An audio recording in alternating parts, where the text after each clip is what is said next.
উফ, অনেক ব্যথা করছে, দাঁড়িয়ে থাকতে পারছি না, কিছু একটা করুন। আজব, আমি কি করব? কি করবেন মানে? আমাকে কোলে করে নিয়ে চলেন। আমি কেন কোলে নিব? আমি আপনার সাথে এসেছি, সো আমার কিছু হলে আপনি দেখবেন, তাই না? দূর, যাকে ভালোবাসি তাকে কোলে নিতে পারলাম না, আর একে কোলে নিতে হবে? ভাবা যায় এসব? ওই কোলে নিবেন নাকি আমি চেঁচামেচি করে লোকজন জড়ো করব? মেয়ে বলে কি? বলা যায় না, সত্যি সত্যি লোকজন জড়ো করতে পারে, এসে কোলে করে নেয় ভালো। ওই আমার দিকে এভাবে বেহার মতো তাকিয়ে আছো কেন? লজ্জা করে না তোমার? বরের দিকে তাকাবো না তো কার দিকে তাকাবো? ওই, আমি তোমার এখনো বড় হইনি। হননি তো কি হয়েছে, কয়েকদিন পর তো হবেন। চুপচাপ থাকো, না হলে এখানে ফেলেই চলে যাব।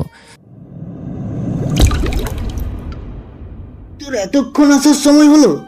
সরি দোস্ত, একটু জ্যামে পড়েছিলাম, তাই দেরি হয়ে গেল। এটা তো তোর প্রতিদিনের কথা। এর জন্য শাস্তি স্বরূপ তোকে আজ একটা কাজ করে দিতে হবে। কথা দে কাজটা তুই করবি। তোদের কথা কখনো কি আমি না করেছি? তারপরেও ভেবে বল, হাজার হলেও শাস্তির কাজ। কোনো কিছু না ভেবে বলে দিলাম, তোদের দেওয়া কাজটা করব। পরে কিন্তু না করতে পারবি না। আমাকে দেখে কি তোদের কাপুরুষ মনে হয়? না, তাহলে কি কাজ করতে হবে সেটা বল। কাজটা হলো, আরে থামলি কেন? আমরা দুজন মিলে বুদ্ধি করেছি, এখন যে মেয়ে গেট দিয়ে ভেতরে প্রবেশ করবে তাকেই প্রপোজ করবি। এমনটা তোদের কাছ থেকে আশা করিনি। এই কাজ আমি পারবো না। তুই কিন্তু কথা দিয়েছিস, আমরা যা বলবো তাই করবি। আচ্ছা, প্রপোজ করব। এখন তোরা থাম, দেখি কোনো সুন্দরী আছে নাকি আমার কপালে। বেশিক্ষণ অপেক্ষা করতে হলো না, দূরে একটা মেয়ে দেখা যাচ্ছে, এদিকেই আসছে। নিজেকে প্রস্তুত করতে লাগলাম, মেয়েটা আরও কাছে চলে আসলো। মেয়েটাকে দেখে ভূত দেখার মতো চমকে উঠলাম। এ তো রাফির গার্লফ্রেন্ড। রাফি আমাকে বলল, তোকে কোনো প্রপোজ করতে হবে না। আমি বললাম, কেন রে? আমি প্রপোজ করবই। অনেক কষ্টে একটা প্রেম করেছি, সেটা তুই আর ভেঙে দিস না প্লিজ। তোর প্রেম জাহান্নামে যাক, তাতে আমার কিছু করার নেই। দোস্ত, তোর পায়ে ধরি, তুই ওরে কিছু বলিস না। না দোস্ত, আমি প্রপোজ করবই। তোকে 1000 টাকা দিচ্ছি, তাও বলিস না। আচ্ছা, বলবো না। তোকে কিন্তু প্রপোজ করতে হবে। এবার যদি তোর গার্লফ্রেন্ড আসে? আসবে না, তুই প্রপোজ করার জন্য রেডি হ। প্রপোজ করার জন্য রেডি হয়ে আছি। বেশিক্ষণ অপেক্ষা করতে হলো না, একটা সুন্দরী মেয়ে আমার দিকে আসতে লাগলো। এই মেয়ে, দাঁড়াও। আমাকে ডাকছেন? জি, তোমাকে বলছি। কেন ডেকেছেন? আই লাভ ইউ, আমি তোমাকে ভালোবাসি। কি বললেন? বলে মেয়েটি আমাকে একটা থাপ্পড় মেরে দিল। আমি মেয়েটিকে উল্টো আরো 2টো থাপ্পড় মেরে দিলাম। আপনার সাহস তো কম না, আমাকে থাপ্পড় মারলেন। হ্যাঁ, মেরেছি তো কি হয়েছে? আপনাকে আমি ইফটিজিং এর দায়ে পুলিশে দেব। আমার নামে ইফটিজিং এর কেস করলে পুলিশ ধরার আগে তোমাকে জোর করে তুলে নিয়ে গিয়ে বিয়ে করবো। তখন নিজের বরের বিরুদ্ধে ইফটিজিং এর কেস তুলে নিতেই হবে। এখন বলো, কেস করবে না আমার সাথে প্রেম করবে? ভাবার জন্য তোমাকে সময় দিচ্ছি 10 দিন। আমাকে ভয় দেখিয়ে লাভ নেই, এর প্রতিশোধ আমি নেবই। যা প্রতিশোধ বিয়ের পরে নিও, কেমন? আপনি কি করে ভাবলেন আমি আপনার মতো বখাটেকে বিয়ে করব? একটু বকাটিগিরি করি। এই, আপনি আমার কাছে আসবেন না। কেন? আমি তো তোমার হবু বর। আমি কিন্তু চিৎকার করব। চুপ কর। মেয়েটা আমার দিকে তাকিয়ে আছে, ধমক দিয়ে মনে হয় ভয় পাইছে, তাই আর কিছু বললাম না। আমার জন্য এটাই সুবর্ণ সুযোগ এখান থেকে কেটে পড়ার। মেয়েটাকে বললাম, ওই কথাই রইল, 10 দিন। ঠিক 10 দিন পর তোমার সামনে হাজির হব উত্তর জানার জন্য। এই যা, মেয়েটার নামই তো জানা হলো না। নাম না জানলেও হবে, আগে এখান থেকে কেটে পড়ি। দোস্ত, তুই তো একেবারে ফাটিয়ে দিলি। রাগ তোর ফাটিয়ে দেওয়া, আগে পানি খাওয়া। এই নে পানি। দোস্ত, এখানে আর বেশিক্ষণ থাকা যাবে না। কেন, ওই মেয়েকে ভয় পাচ্ছিস নাকি? তুই শালা এখনো বলদেই থাকলি। এখানে তো আমরাই সবসময় আড্ডা দেই, বল এখান থেকে কেন যাব? এই মেয়ে এখন যদি আমাকে মারার জন্য লোক ডেকে নিয়ে আসে তাহলে কি হবে? তুই মার খাবি। আমি বলবো তোরা আমাকে এসব করতে বলেছিস, তখন মজা বুঝবি। বুঝেছি, এখন এখান থেকে চল। দোস্ত, মেয়েটা কিন্তু খুব সুন্দরী। দেখলাম তো, কিন্তু দোস্ত আফসোস মেয়েটার নাম জানতে পারলাম না। এ নিয়ে তুই চিন্তা করিস না, আমি জেনে নিব। আচ্ছা চল, এখন ক্যান্টিনে যাই। খাওয়াবি নাকি? রাফির কাছে 1000 টাকা পাই, ওই টাকাটা দিয়ে এখন খাবো। আমার কাছে টাকা নেই। খাওয়াবি না গার্লফ্রেন্ড হারাবি? তুই তো দেখছি বন্ধু নামের ডাকাত, জোর করেই খাবি। নিজের করা করতে নিজে পড়ছিস, আমাকে কেন দোষ দিস?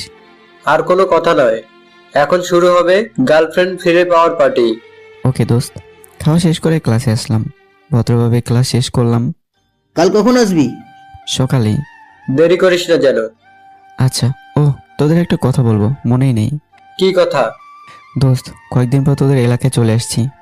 ভালো কথা, আমাকে একটু তাড়াতাড়ি বাসায় যেতে হবে।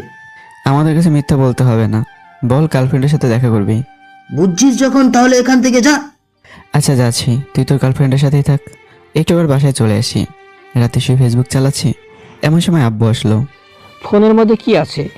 হয়তো মনোযোগ সহকারে দেখছো। আসলে আব্বু একটা নিউজ পড়ছিলাম। আমাকে মিথ্যা বলতে হবে না, আমি দেখেছি তুমি ফেসবুক চালাচ্ছিলে।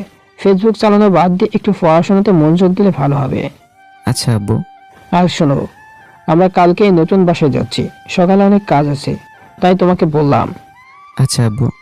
সকালে বাসায় সব কিছু ট্র্যাকে তুলে চললাম নতুন বাসার দিকে। 1 ঘন্টার মধ্যে নতুন বাসায় পৌঁছে গেলাম।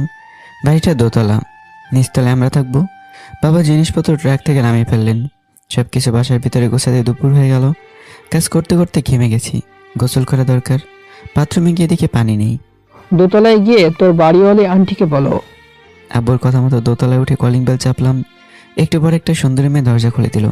আমাকে দেখে মেয়েটা বলল, কে আপনি? আপনাদের নতুন ভাড়াটিয়া। আপনাদের রুম তো নিচে, এখানে কেন? মেয়েটি রেগেই বলল, একটা দরকার ছিল তাই আসলাম। সুন্দরী মেয়ে দেখলে একটা অজুহাত দেখিয়ে কথা বলতে চাওয়া ছেলে তো একটা বদভ্যাস, এটা আমি জানি। এমনিতেই সকাল থেকে কাজের উপরে আছি, তারপর একটা অচেনা মেয়ের ঝাড়ি শুনে রাগটা লাফ দিয়ে 100 ডিগ্রিতে উঠে গেল। মনে হচ্ছে দিয়ে দিই 2টা থাপ্পড়। না, থাপ্পড় দেওয়া যাবে না, থাপ্পড় দিলে বাসা ছাড়তে হবে। তাই আবারও নরম সুরে বললাম, আসলে আপনি যা ভাবছেন তা নয়, সত্যি আমার কথাটা বলা দরকার ছিল। একটা অপরিচিত ছেলের সাথে কোনো কথা নেই, এক্ষুনি এখান থেকে যান বলছি। মেয়েটি চেঁচিয়ে বলল। রাগটা নিজের মধ্যে রাখতে পারলাম না, মেরে দিলাম একটা থাপ্পড়। কাঁদো কাঁদো কণ্ঠে বলল, আমাকে মারলেন কেন? এই চুপ, একদম কাঁদবি না। এখন আমি বলবো তুই শুনবি। তুই নিজেকে খুব সুন্দরী ভাবিস তাই না? কিন্তু আমি তোকে সুন্দরী ভাবি না, পেতনি ভাবি। কেন জানিস? চামড়া সাদা হলে সুন্দর হওয়া যায় না, সুন্দর হতে হলে সুন্দর মন থাকা দরকার, যা তোর নাই। আমি তোর মাকে বলতে এসেছিলাম ট্যাবে পানি নেই, কিন্তু তোর জন্য আর বলাই হলো না। কি হয়েছে মা বিথি, এত চেঁচেমেচি কেন? ভেতর থেকে একটা নারী কণ্ঠ বেশি এলো। মেয়েটা মানে বিথি কিছু বললো না। একটু পর একজন মহিলা রুমের ভেতর থেকে বেরিয়ে এলো। আন্টি আসসালামু আলাইকুম, কেমন আছেন? ওয়ালাইকুম আসসালাম বাবা, ভালো আছি। তোমার কোনো অসুবিধা হচ্ছে না তো? আন্টি আসলে ট্যাবে পানি নেই, সেটা বলতে এসেছিলাম। ও, আমি পানির লাইন চালু করে দিচ্ছি, আর কোনো সমস্যা হবে না। ধন্যবাদ আন্টি, এখন আসি। বাবা একটু দাঁড়াও, পরিচয় করিয়ে দিই, এটা আমার ছোট মেয়ে বিথি।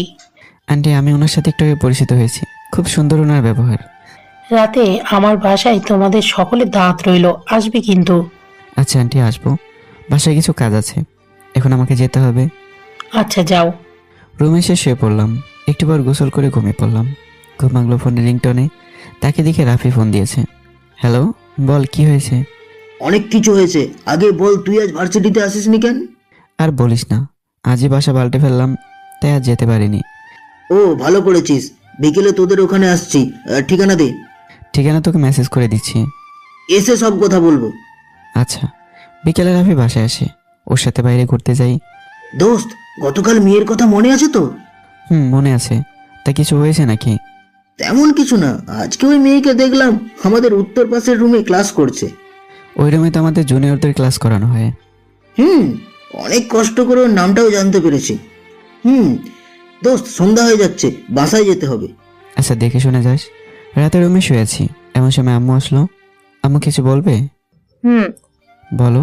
রাতে খাবার জন্য তোর বাড়িওয়ালি আন্টি দাওয়াত দিচ্ছে, তোকে সাথে যেতে হবে। মা তুমি আর আব্বু যাও, আমি যাব না। কেন যাবি না? ভালো লাগছে না। কেউ দাওয়াত দিলে যেতে হয়। কিন্তু মা। কোনো কিন্তু নয়, তোর আব্বু বসে আছে, চল। তোমরা যাও, আমি আসছি। আচ্ছা। আমি আব্বু আম্মু চললাম দোতলায় দাওয়াত খেতে। আম্মু কলিং বেল চাপলো, আন্টি দরজা খুলে দিল। আমরা সবাই ভেতরে ঢুকলাম। আন্টি সোফা দেখিয়ে দিল। আপনারা এখানে বসুন, আমি খাবার রেডি করছি। আমরা বসে আছি।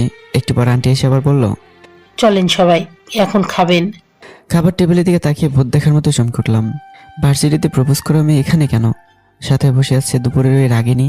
দুজনে আমার দিকে কেমনভাবে তাকিয়েছে, যেন আমাকে আস্ত গিলে ফেলবে। মাথাটা কেমন যেন গলিয়ে যেতে লাগলো। আপনারা দাঁড়িয়ে আছেন কেন? চেয়ারে বসুন। জি আন্টি, আমরা বসছি। এরা দুজন নিশ্চয়ই আপনার মেয়ে? হ্যাঁ, এরা দুজন আমাদের মেয়ে। তোমাদের নাম কি মা? জি আন্টি, আমার নাম তিথি আর ওর নাম বিথি। বাহ, ভারী মিষ্টি নাম। তোমাদের পড়াশোনা কত দূর? জি আন্টি, আমি অনার্স প্রথম বর্ষে আর বিথি ইন্টার সেকেন্ড ইয়ারে।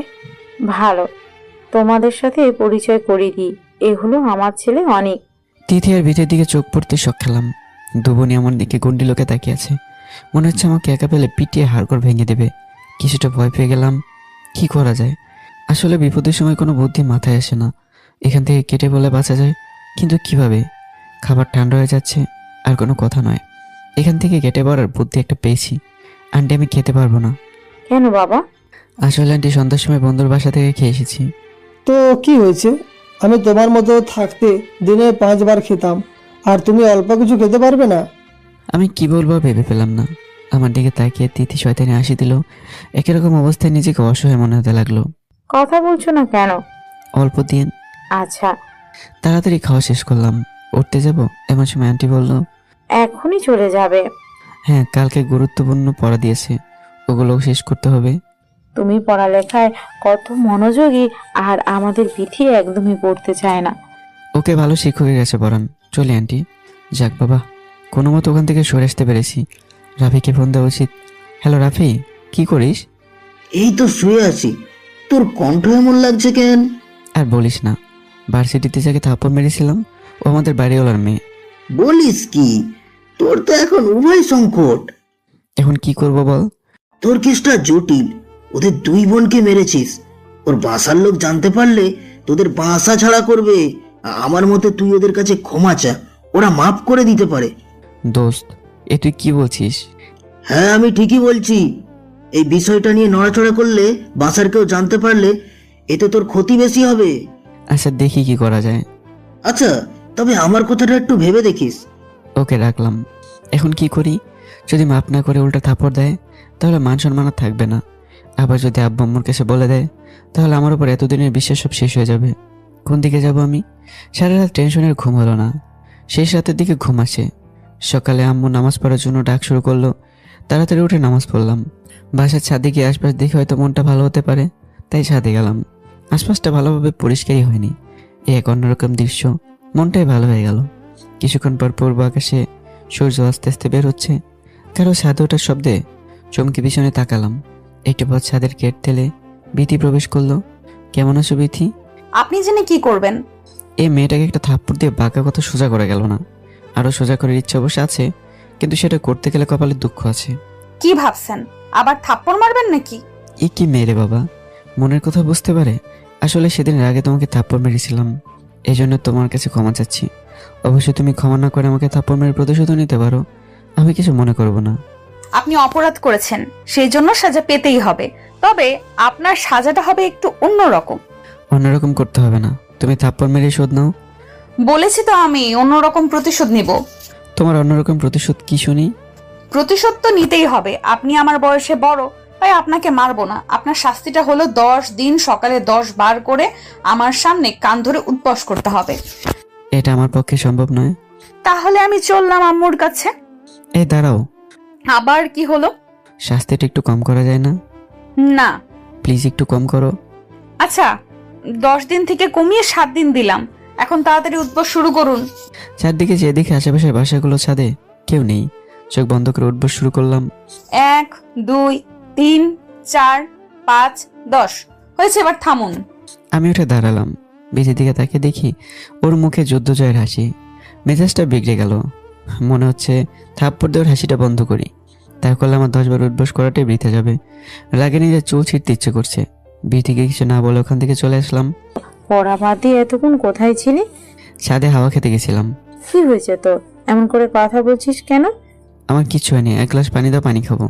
এই নে পানি। পানি খেয়ে গ্লাসটা ফেরত দিলাম। এই নে বাজারের ব্যাগ, তাড়াতাড়ি বাজার করে নিয়ে আয়। দূর, আর ভালোই লাগে না। আর সকাল থেকে তোকে অন্যরকম দেখাচ্ছে। কি হলো তোর? মা, আমার কিছু হয়নি। এখন টাকাটা দাও, বাজারে যাই। এই নে টাকা। বাজার করে বাসায় আসলাম। কিছুক্ষণ রেস্ট নিয়ে গোসল করলাম। তারপর নাস্তা করে ভার্সিটির উদ্দেশ্যে বের হলাম। না, এমন এলাকায় বাসা নিয়েছে, সকালে রিক্সা পর্যন্ত দেখছি নেই। এদিকে দাঁড়িয়ে থাকতে থাকতে পা ব্যথা হয়ে যাচ্ছে। আরও কিছুক্ষণ অপেক্ষার পর একটা রিক্সা পেলাম। রিক্সায় উঠে বসছি। এমন সময় পেছন থেকে মেয়েলি কণ্ঠে ডাক দিল, এই যে হবু বর, আমি ভাবলাম আমার তো বিয়ে ঠিক হয়নি, তাই আমি কারো হবো বর না। তাই রিক্সাওয়ালা মামাকে বললাম রিক্সা চালান। রিক্সা চলতে শুরু করলো। মেয়েটা আবারও ডাক দিল। এই যে আমার হবু বর অনেক, আমাকে ফেলে একা চলে যেও না। মেয়েটা আমার নাম বলে কেন? মেয়েটাকে দেখার জন্য পেছন ফিরে তাকালাম। হ্যাঁ আল্লাহ, আমার চোখে কি দেখলো? এ তো তিথি। তিথি আমার দিকে দৌড়ে আসতে লাগলো। এই মামা, রিক্সা থামাও। তিথি আমার কাছেই চলে আসলো। এই, আমাকে একলা করে চলে যাচ্ছ কেন? তো তোমাকে সাথে করে নিয়ে যেতে হবে বুঝি? বারে, দেখছি তোমার কিছুই মনে থাকে না। কি মনে রাখতে হবে? হ্যাঁ, আমি তোমার হবু বউ, এটা তোমার মনে থাকে না কেন? তোমার মাথা ঠিক আছে তো? আমার মাথা ঠিকই আছে, আমাকে ডাক্তার দেখাতে হবে। এই সরো, বসো, আমি তোমার পাশে বসবো। তুমি আমার সাথে যাবে? এটা অসম্ভব। আমাকে না নিলে চিৎকার করব কিন্তু। এ কেমন মেয়ের পাল্লায় বললাম রে বাবা। এখন যদি চিৎকার করে তাহলে মান সম্মান সব চলে যাবে। তার চেয়ে পাশে বসতে দেওয়া ভালো। রিক্সার এক পাশে সরে বসলাম। অমনি তিথি আমার পাশে বসে পড়লো। এই তো আমার লক্ষ্মী হবু বর। আচ্ছা, তোমাকে কে বলেছে আমি তোমার হবু বর? তুমি তো বলেছো। আমি কখন বললাম? বারে, তুমি তো দেখছো সবই ভুলে যাও। তবুও এটা কোনো সমস্যা না, বিয়ের পর থেকে আমি তোমাকে সব মনে করে দেব। আল্লাহ, এই পাগলি মেয়ের হাত থেকে আমাকে রক্ষা করো। এই, কি বললে? কিছু না তো। আচ্ছা, তুমি আমাকে এটা বলো, আমি তোমাকে কখন বলেছি তোমাকে বিয়ে করব? সেদিন আমাকে প্রপোজ করলে তোমার মনে নেই? হ্যাঁ করেছি। বিয়ের কথা কখন বললাম? জোর করে বিয়ে করার কথা বলছো? আমাকে জোর করে বিয়ে করতে হবে না, আমি তোমাকে এমনিই বিয়ে করতে রাজি আছি। আমি তো তখন মজা করে বলেছিলাম। তাহলে আমিও মজা করে তোমার আব্বু আম্মুকে বলে দেই। এই খবরদার, আব্বু আমাকে কিছু বলবে না। বলবো না এক সত্ত্বে। কি শর্ত? এখন থেকে আমি যা বলবো তাই করতে হবে।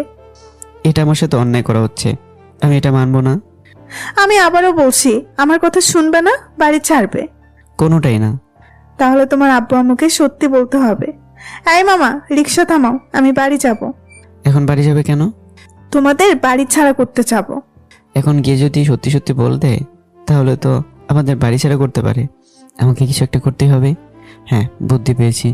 আমার ডান হাতে ওর বাঁ হাত চেপে ধরে বললাম, এ প্লিজ যেও না, আমি তোমার সব কথা শুনবো, কিন্তু বাসার কাউকে কিছু বলো না। এই তো গুড বয়, এবার আমার হাতটা ছাড়ো। ওর হাতটা ছেড়ে দিলাম। আপাতত বাঁচা গেল। শোনো, তোমার প্রথম কাজ হলো আমার সাথে ভার্সিটি যাবে আসবে। আমাকে আর কি করতে হবে? আপাতত এটাই তোমার কাজ। আচ্ছা ম্যাডাম। ভার্সিটি পৌঁছে গেছি। রিক্সা থেকে নেমে তিথিকে বললাম, ম্যাডাম ভাড়াটা দিয়ে দিন। একটা নিরীহ মেয়ের কাছে ভাড়া চাইতে তোমার লজ্জা করে না? অপমানিত হয়ে নিজেই ভাড়াটা দিয়ে দিলাম। এই, তোমার ফোনটা দাও। আমার ফোন দিয়ে তুমি কি করবে? দিবে কিনা বলো। এই মেয়ের এত সহজে আসলো কোত্থেকে বুঝতে পারলাম না। বিপদে যেহেতু পড়েছি তাই ওর কথা শুনতেই হবে, এই জন্য ফোনটা ওকে দিয়ে দিলাম। এই যে ম্যাডাম, আমি চললাম।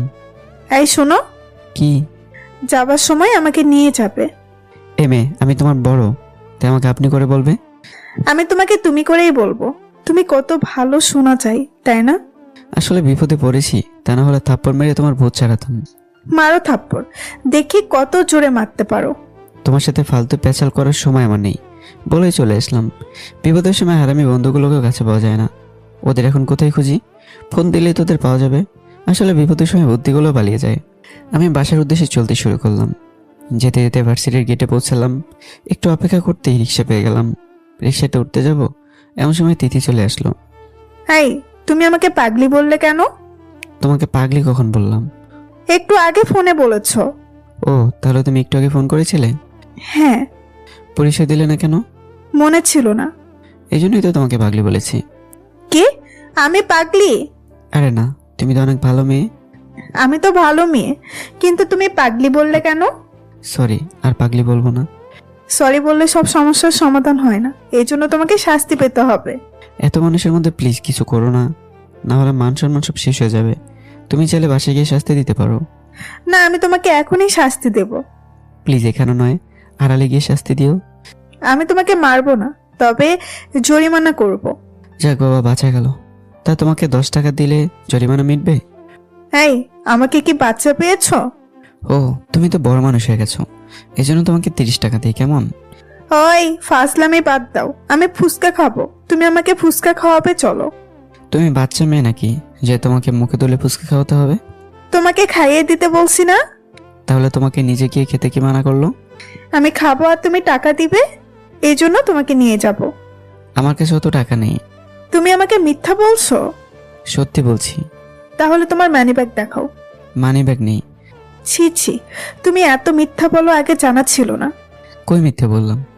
সকালে তুমি মানিব্যাগ থেকে টাকা বের করে রিক্সা ভাড়া দিলে আমার সামনে, তাও তুমি বলছো তোমার কাছে মানিব্যাগ নাই।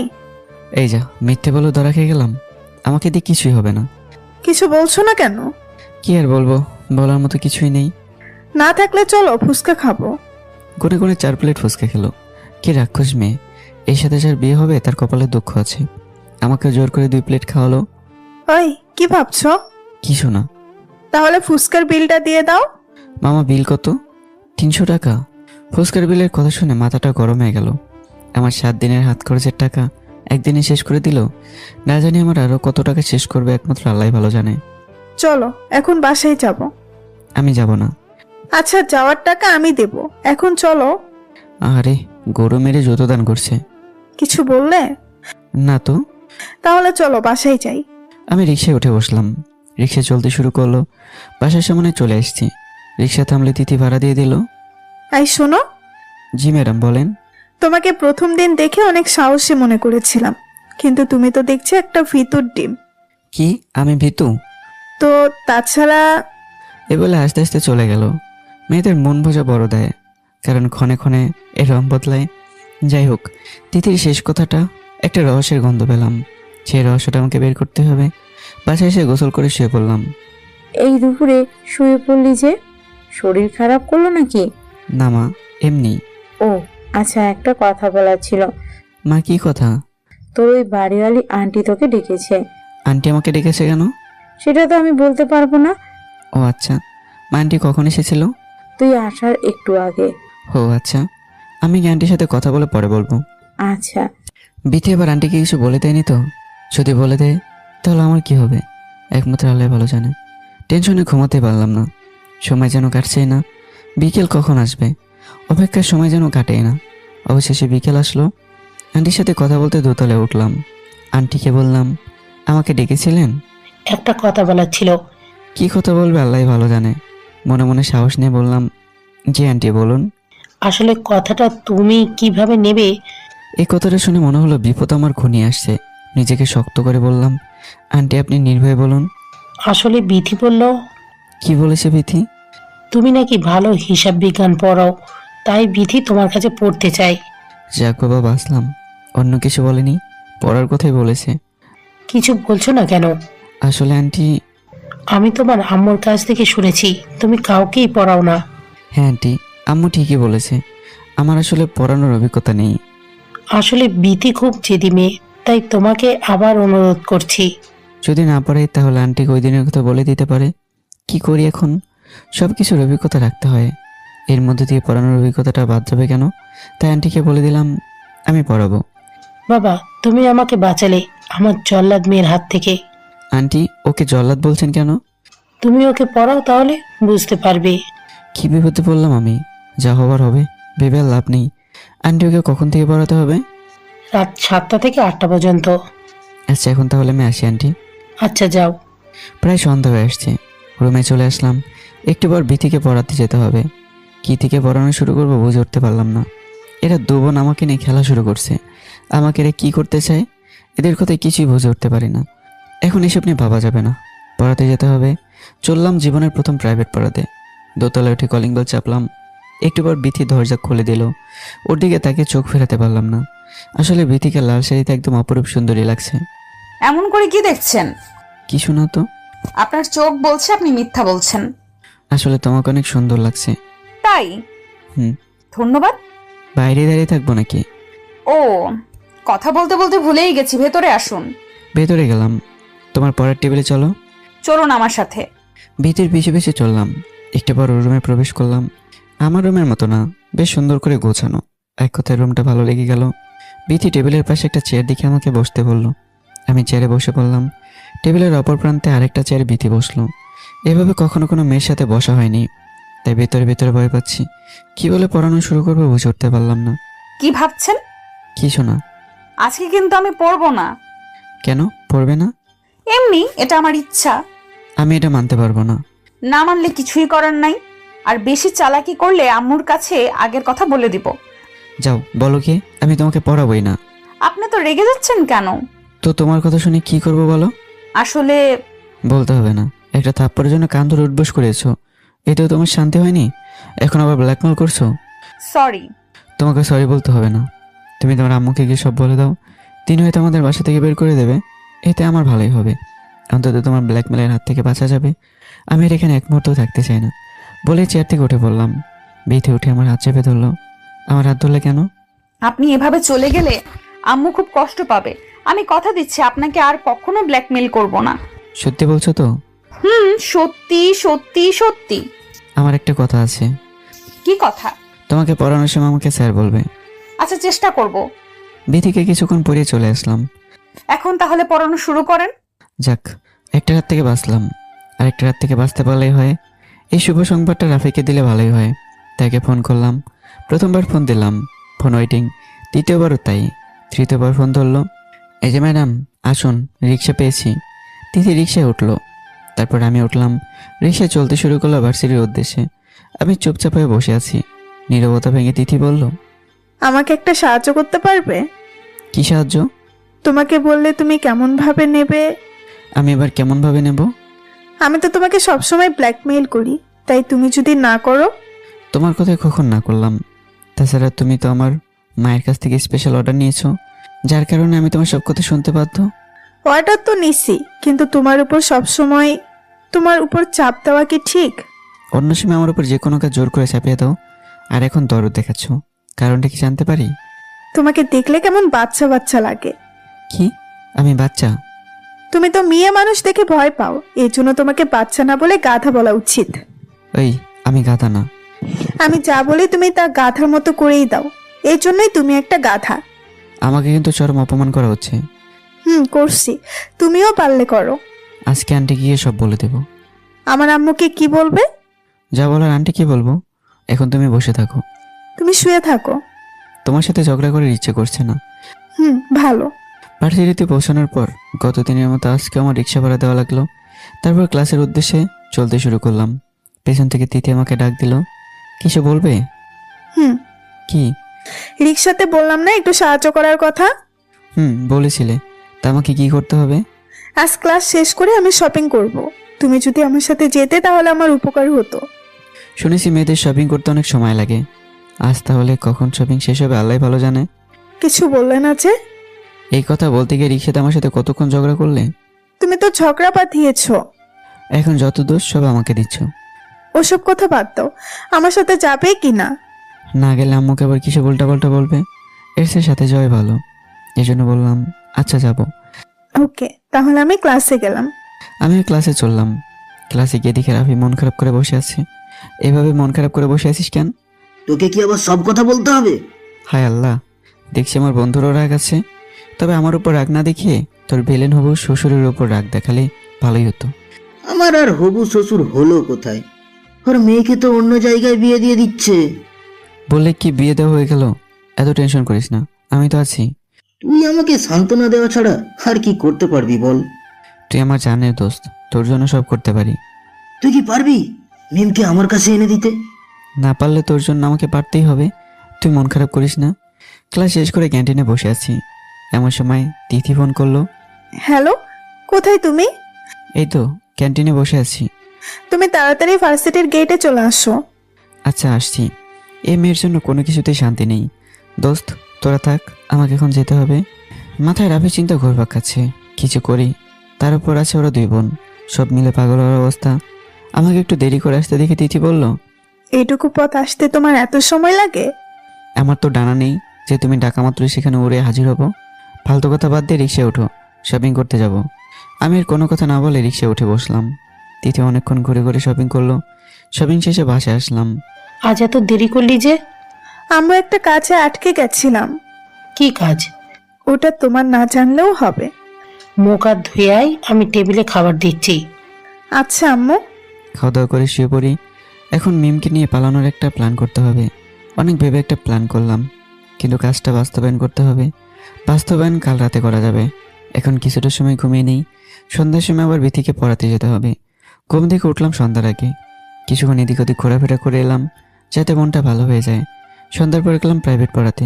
আমাকে দেখে বিথি বলল, স্যার আপনি দেখছি একদম ঠিক সময় চলে এসেছেন। আসলাম আর কি, আজে বাজে কথা বাদ দিয়ে পড়তে বসো।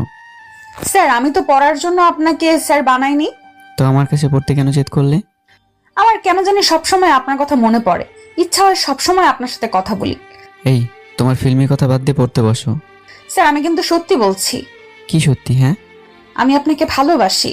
এই মেয়ে, তোমার মাথা ঠিক আছে তো? আগে ঠিকই ছিল, কিন্তু যেদিন আমাকে থাপ্পড় মারলেন সেদিন থেকে আমার মনে জায়গা করে নিলেন। হায় আল্লাহ, থাপ্পড় খেয়ে কি কেউ প্রেমে পড়ে? বিথি আমার দিকে তাকিয়ে বলতে শুরু করলো, তবু তোমার প্রেমে আমি পড়েছি, বেঁচেও থেকেও যেন মরেছি, থাপ্পড় খেয়ে তোমার প্রেমে পড়েছি। এই তোমার এই ফালতু গান বলা বন্ধ করো। কেন স্যার, ভালো লাগছে না বুঝি? থাপ্পড় খেয়ে কি কেউ প্রেমে পড়ে? আমি পড়েছি। থাপ্পড় দিয়ে তোমার ভালোবাসার ভূত ছাড়াতে হবে। ভালোবাসা কি অপরাধ? না, তবে ভুল মানুষকে ভালোবাসা অপরাধ। আপনি কি কাউকে ভালোবাসেন? হ্যাঁ, ভালোবাসি। ওর হাত থেকে বাঁচতে মিথ্যে বললাম। আমি আপনাকে ছাড়া বাঁচবো না। তোমার এসব ন্যাকামো বাদ দিয়ে পড়তে বসো। আমি আজকে পড়বো না, আপনি এখন যেতে পারেন। আমার ভালোই হলো, আমি চলে আসলাম। রাতে খেয়ে ঘুমিয়ে পড়ি। মাঝরাতে স্বপ্নে দেখি বিথি সুইসাইড করছে। এটা দেখার পর আমার ঘুম হারিয়ে যায়। পড়ানোর সময় কীভাবে বলা ঠিক হয়নি, একটু বুঝে বললেই হতো। এখন যদি উল্টাপাল্টা কিছু করে বসে তাহলে আমি নিজেকে ক্ষমা করতে পারবো না। সারা রাত উল্টাপাল্টা চিন্তায় ঘুমই হলো না। সকালে নাস্তা করে চললাম ভার্সিটিতে। তিথির আম্মু অসুস্থ, এই জন্য তিথি আসেনি। এতে আমার ভালো হয়েছে, শান্তি মতো যেতে পারছি। হঠাৎ বিথির কথা মনে পড়ে মনটা খারাপ হয়ে গেল। ভার্সিটিতে এসে পড়েছি। কথা মতো আকাশ আর রাফি গেটে দাঁড়িয়ে আছে। রিক্সা থেকে ওদের কাছে গেলাম। আকাশকে বললাম, দোস্ত তোর বাইকটা আজ আমাকে দিবি? আচ্ছা নিস। আকাশ আর রাফি, তোরা দুইজন আজকে রাত 11টার সময় বাস স্ট্যান্ডে অপেক্ষা করবি। কেন? রাফির জন্য সারপ্রাইজ আছে। তাহলে আমাকে কেন আসতে হবে? ওকে যে সারপ্রাইজ দেবো তুই তার সাক্ষী হবি। আমার কিছু কাজ আছে, এখন যেতে হবে। তোর বাইকটা নিয়ে গেলাম। ফেরত দিবি কখন? রাত্রেই পাবি। আচ্ছা এই নে চাবি। বাইক নিয়ে চললাম মার্কেটে, কিছু ড্রেস কিনতে হবে। কেনাকাটা শেষ করে বাইরে আসলাম। ফোনটা বের করে মিমকে ফোন দিলাম। হ্যালো মিম, কেমন আছো? ভাইয়া ভালো নেই। কেন? আব্বু আমাকে জোর করে বিয়ে দিয়ে দিবে। আমি রাফিকে ছাড়া বাঁচতে পারবো না, আপনি কিছু একটা করুন। তুমি কোনো চিন্তা করো না, আজ রাত 10টায় তুমি কি তোমার বাসার সামনে আসতে পারবে? পারবো। আমি ফোন দিলে তুমি চুপি চুপি বের হয়ে চলে আসবে, কেউ দেখলে বিপদ আছে। আচ্ছা, আমি সাবধানে আসবো। আচ্ছা এখন তাহলে রাখি। রাত 9:50। মিমের বাসার সামনে বাইক নিয়ে থামালাম। ফোনটা বের করে মিমকে ফোন দিলাম। ও ফোনটা কেটে দিল। আমি নিচে অপেক্ষা করতে লাগলাম। কিছুক্ষণ পর ও কালো বোরখা পরে হাতে একটা ব্যাগ নিয়ে বের হয়ে আসলো। তুমি তো দেখছি একদম পালানোর প্রস্তুতি নিয়ে বের হয়েছো। দুপুরে আপনার কথাই বুঝেছি পালাতে হবে। এখানে বেশি কথা বলা যাবে না, তাড়াতাড়ি বাইকে উঠে বসো। মিম বাইকে বসলো। বাইক চালাতে লাগলাম। বাস স্ট্যান্ডের দিকে যাচ্ছি। কিছুক্ষণ পর বাস স্ট্যান্ডে পৌঁছে গেলাম। আমার বলা মতো জায়গায় ওরা দুজন দাঁড়িয়ে আছে। বাইক থামালাম। আমাকে রাফি জড়িয়ে তুললো। এই ছাড়, আগে নামতে দে। দোস্ত, তোর এই উপকারের কথা কোনো দিনও আমি ভুলবো না, কোনো দিনও না। তুই তো দেখছি পালানোর সব প্রস্তুতি নিয়ে এসেছিস। তোর মাথায় এত বুদ্ধি কোত্থেকে এলো? মিম আমাকে সব বলেছে। তাই তো বলি, এখন এসব কথা বাদ দে। আগে তোদের বিয়ে পড়াতে হবে। এখন কাজ অফিসে চল। দুজনের বিয়ে সম্পূর্ণ হলো। ওদের হাতে দুপুরের কেনা জিনিসপত্রগুলো তুলে দিলাম। এখানে কি আছে? খুলে দেখ। এসব কখন কিনলি? দুপুরে কিনেছি। এখন বাস স্ট্যান্ডে চল, রাত 1টায় তোদের বাস। আমাদের বাস মানে? তোরা হানিমুনে কক্সবাজার যাচ্ছিস। এই নে বাসের টিকিট, আর এটা তোদের হোটেলের টিকিট। বাস স্ট্যান্ডে চলে আসছি। রাফির পকেটে 5,000 টাকা গুঁজে দিলাম। এরপর ওদের বাসে তুলে দিলাম। একটুবার বাস চলতে শুরু করলো। দুজনকে একসাথে করতে পেরেছি ভেবে মনের ভিতর অনেক ভালো লাগে কাজ করলো। আমি আকাশকে বললাম, রাত অনেক হয়েছে, এখন বাসায় যাওয়া দরকার। আকাশ বলল, আমি তোকে বাসায় নামিয়ে দিয়ে বাইক নিয়ে চলে যাব। আচ্ছা। আকাশ আমাকে বাসার সামনে বাইক থেকে নামিয়ে দিল। বাসাতে ঢুকতে বড় ধরনের শখ খেলাম। দেখি আব্বু আম্মু দুজনেই জেগে আছে। আব্বু আমার দিকে রাগি চেহারা নিয়ে বলল, শয়তান, এত রাতে বাইরে কি করছিস বল? আব্বুর ধমকে আমার গলা শুকিয়ে গেল। কি বলবো ভেবে পাচ্ছি না। এই আব্বুর ধমক শুনলেই আমার মাথার কাজই করে না। আমি কিছু বলছি না দেখে আবারও আব্বু বলল, ওই কথা বলছিস না কেন?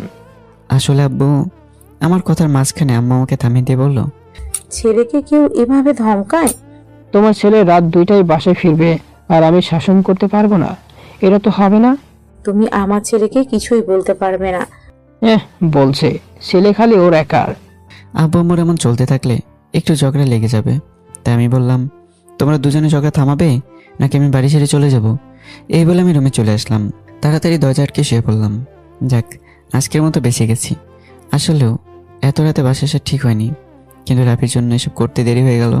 কিন্তু এসব তো আর আব্বু আম্মুকে বলা যাবে না। আর কোনো কিছু না ভেবেই ঘুমিয়ে পড়লাম।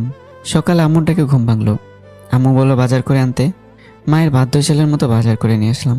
রুমে এসে দেখি তিথি দুবার কল করেছে। এত সকাল সকাল কেন কল করছে ভেবে পেলাম না। ভাবতে লাগলাম কল দিব কি না। একটু পর আবার তিথি কল করলো। হ্যালো। ওই ফোন ধরো না কেন? দেখো তো কতবার কল করছি। মাত্র দুবার কল দিয়ে এত জারি দিচ্ছ কেন? জরুরি কথা আছে, এই জন্যই কল দিচ্ছি। তাই কি তোমার জরুরি কথা শুনি? ফোনে বলা যাবে না, তুমি সাথে আসো। বলে কল কেটে দিল। কে আজব রে, কেমন কথা যে শোনার জন্য আবার সাথে যেতে হবে? এত ভেবে কি হবে, আগে গিয়ে শুনি কি বলে। একটু পর সাথে গিয়ে দেখি তিথি দাঁড়িয়ে আছে। আমাকে দেখে বলল, এতক্ষণ লাগে আসতে? মাত্র 5 মিনিট দেরি হয়েছে, এই জন্য এত রিয়াক্ট করার কি আছে বুঝি না। অপেক্ষা করা কতটা কষ্ট তা তুমি কি বুঝবে? তোমার এসব ফালতু কথা বাদ দিয়ে বলো কি জন্য ডাকলে? আসলে আমার কথাটা কিভাবে নিবে সেটা নিয়েই টেনশনে আছি। আমার সাথে এত কিছু করার পর আমাকে নিয়ে তোমার টেনশন হয়? দেখো অনেক ফাজলামি করবে না। আচ্ছা, ফাজলামো করবো না। এখন বলো আমাকে কি করতে হবে? আমাকে প্রমিস করো কাজটা করবে। আচ্ছা, আমি কি তোমার কোনো কাজ না করছি? আমি অত কিছু জানি না, প্রমিস করো, না হলে আন্টিকে গিয়ে বলবো তুমি আমাকে প্রপোজ করছো। কি মেয়ে রে বাবা, শুধু ব্ল্যাকমেল করে। প্রমিস করো কাজটা করবে, তাহলে আন্টিকে এসব বলবো না। কোন দুঃখ যে প্রপোজ করেছিলাম, কোন উপায় না পেয়ে বললাম আচ্ছা প্রমিস করলাম কাজটা করব। এখন বলো কাজটা কি? আজকে আমার বান্ধবীর বার্থডে, ওখানে তোমাকে আমার সাথে যেতে হবে। এই সিম্পল কাজের জন্য আবার প্রমিস করানো লাগে নাকি? আরে আসল কাজটার কথা তো ভুলেই গেছি। দেরি করছো কেন, ওটা বলো। আমার বান্ধবীরা সবাই জানে তুমি আমার বয়ফ্রেন্ড, তাই তোমাকে আমার বয়ফ্রেন্ডের অভিনয় করতে হবে। তিথির কথা শুনে মনে হলো আমি আকাশ থেকে বললাম, মায়ে বলে কি এইসব? আমি তিথিকে বললাম, তোমার মাথা ঠিক আছে তো? আমার মাথা ঠিকই আছে। তাহলে আমি তোমার বয়ফ্রেন্ড হলাম কখন? যেদিন কলেজে প্রপোজ করছো সেই দিন থেকে। কতবার বলবো, সেদিন ফান করে প্রপোজ করছি। আমি এত কিছু বুঝি না, তুমি আমার কথা না শুনলে আমি সত্যি সত্যি আন্টিকে বলে দেব। বলে তিথি ছাদ থেকে নামতে লাগলো। কোথায় যাও? আন্টির কাছে তার ছেলের কুকর্মগুলো বর্ণনা করতে। তিথি আর থামলো না, সরাসরি নিচে গিয়ে আম্মুকে ডাকতে লাগলো। তিথি ডাক শুনে আম্মু বেরিয়ে এলো। আপনার গুণধর ছেলে কি করছে শুনবেন? এই মনে হয় বাস খেয়ে গেলাম। এখন তো মনে হয় সত্যি সত্যি প্রপোজ করার কথা বলে দেবে। যদি বলে তাহলে আব্বু আম্মু দুজন আমাকে পিঠে হাসপাতালে ভর্তি করাবে। বিপদের কথা মাথায় রেখে বললাম, এই আমি কিছু করিনি। আম্মু আমাকে চুপ করতে বলে তিথিকে বলল, আসলে আন্টি আজকে আমার বান্ধবীর বার্থডে, এই জন্য আমাকে ইনভাইট করছে, কিন্তু আম্মু আমাকে একা একা যেতে দিবে না। এই জন্য আপনার ছেলেকে কত করে বলেছি আমার সাথে যাওয়ার জন্য, কিন্তু ও আমার কথা শুনছেই না। এখন যদি বান্ধবীর বাড়িতে না যাই তাহলে ও মন খারাপ করবে। এখন বলেন আমি কি করব? তিথির কথা শুনে আম্মু কিছুক্ষণ চুপ রইলো। এরপর বলল, অনেক তিথিকে ওর বান্ধবীর বাসায় নিয়ে যাবি, আসবি, মনে থাকে যেন। কিন্তু আম্মু। তোর কোনো বাহানা শুনতে চাচ্ছি না, তুই তিথির সাথে যাবি, এটাই ফাইনাল। আম্মু তো আসল কাহিনী না জেনেই তিথির সাথে যেতে বলল। এখন আম্মু যখন বলছে যেতেই হবে, ওখানে যে আবার কি হবে আল্লাহ ভালো জানে। তিথি আমার কাছে এসে ফিসফিস করে বলল, মিস্টার অনেক যাবে না বললে এখন তো ঠিকই রাজি হলে, এরপর যদি আমার কথার অবাধ্য হয়েছো তাহলে তোমার খবর আছে। দেখো তিথি, কাজটা ঠিক করলে না। কি ঠিক আর কি ভুল সেটা আমি ভালো করেই জানি, সো এটা আমাকে বুঝাতে আসবে না, কেমন? আর হ্যাঁ, সন্ধ্যায় রেডি থাকবে। তাহলে রাতে তো বিথিকে পড়ানো হবে না? বিথির পড়ানো নিয়ে তুমি এত টেনশন করছো কেন? ওর তো সামনে পরীক্ষা, এটা তো তোমাকে মাথায় রাখতে হবে। একদিন না পড়ালে কিছুই হবে না, বুঝলে? আমি আর কোনো কথা না বাড়ি রুমে চলে আসলাম। একটু পর ভার্সিটি যেতে হবে। নাস্তা করে রেডি হয়ে তিথির সাথে ভার্সিটি চলে আসলাম। আসার সময় একটা কথা বলিনি। ক্লাস শেষে তিথিকে ফোন দিলাম। তিথি বলল ওর যেতে দেরি হবে, আর ওর জন্য অপেক্ষা না করে বাসায় চলে আসলাম। দুপুরে ঘুমিয়ে আছি, মনে হচ্ছে কে যেন আমাকে ধাক্কা দিচ্ছে। চোখ খুলে দেখি বিথি দাঁড়িয়ে আছে। আমি বিথিকে বললাম, আমার রুমে কি করছো? আপনার রুমে আসা মানা নাকি? মানা। তাও আমি আসবই। এই সময় আম্মু যদি ওকে আমার রুমে দেখে তাহলে খারাপ কিছু ভাবতে পারে। এই জন্য বিথিকে বললাম, দেখো আম্মু দেখলে আবার মাইন্ড করবে। তুমি এখন যাও। শাশুড়ি আম্মাই আমাকে আসার অনুমতি দিয়েছে, তো উনি আমাকে কিছুই বলবে না। এই পিচ্ছি মেয়া, তুমি আমার আম্মুকে শাশুড়ি বলছো কেন? তো শাশুড়িকে কি বলবো? ধ্যাৎ, তোমার মাথাটা তা ছিঁড়ে গেছে। মাথার ডাক্তার দেখাও। আমার ডাক্তার তো আপনি। আপনি আমার হলে আমি এমনিই ভালো হয়ে যাব। বিথি, তোমাকে গতকাল এইসব বিষয় নিয়ে কথা বলতে মানা করছি, তারপরে শুনছো না কেন? এই যে মিস্টার, আমাকে আপনি বাধা দিতে পারেন না, পারবেন না। আমি আমার ভালোবাসা আদায় করেই ছাড়বো। তোমাকে আমি আগে বলেছি আমার গার্লফ্রেন্ড আছে। আমাকে মিথ্যা বলে লাভ নাই। তোমার বিষয়ে সব খোঁজ নেওয়া শেষ। আর এটাও জানি তোমার কোনো গার্লফ্রেন্ড নাই। হায় হায়, এই মেয়ে এসব জানলো কিভাবে? ওই বিড়বিড় করে কি বলেন? সেটা শুনে তুমি কি করবে? এখন থেকে আপনার সব কিছু জানার অধিকার আমার আছে, বুঝলেন? দেখো বিথি, তুমি একটা পিচ্ছি মেয়ে, তোমার সাথে আমাকে মানায় না। ওই আমি পিচ্ছি? দাঁড়ান দেখাচ্ছি, আমি পিচ্ছি না। এই বলে বিথি আমার উপর ঝাঁপিয়ে পড়লো, আমার ঠোঁটে কিস করে বসলো। টানা 2 মিনিট করার পর আমাকে ছেড়ে দিল। আর একটু হলে আমার দম বন্ধ হয়ে যেত। এবার তো মনে হয়েছে আমি পিচ্ছি না। লুচ্চা মেয়ে আমার ঠোঁটটা কামড় দিয়ে দাগ বসিয়ে দিছে। তোমাকে শাস্তি পেতেই হবে। কি শাস্তি দিবেন শুনি? ইচ্ছে করছে থাপ্পড় দিতে। থাপ্পড় দিতে হবে না, চাইলে আপনি আমাকে কিস করতে পারেন। এই মেয়ের সাথে আর কিছুক্ষণ থাকলে আমার কিছু আর করা লাগবে না, ও সব কিছু করে ফেলবে। এর ভিতরে মা যদি দেখে ফেলে, এই পাগলি মেয়েকে আমার গলায় ঝুলিয়ে দেবে।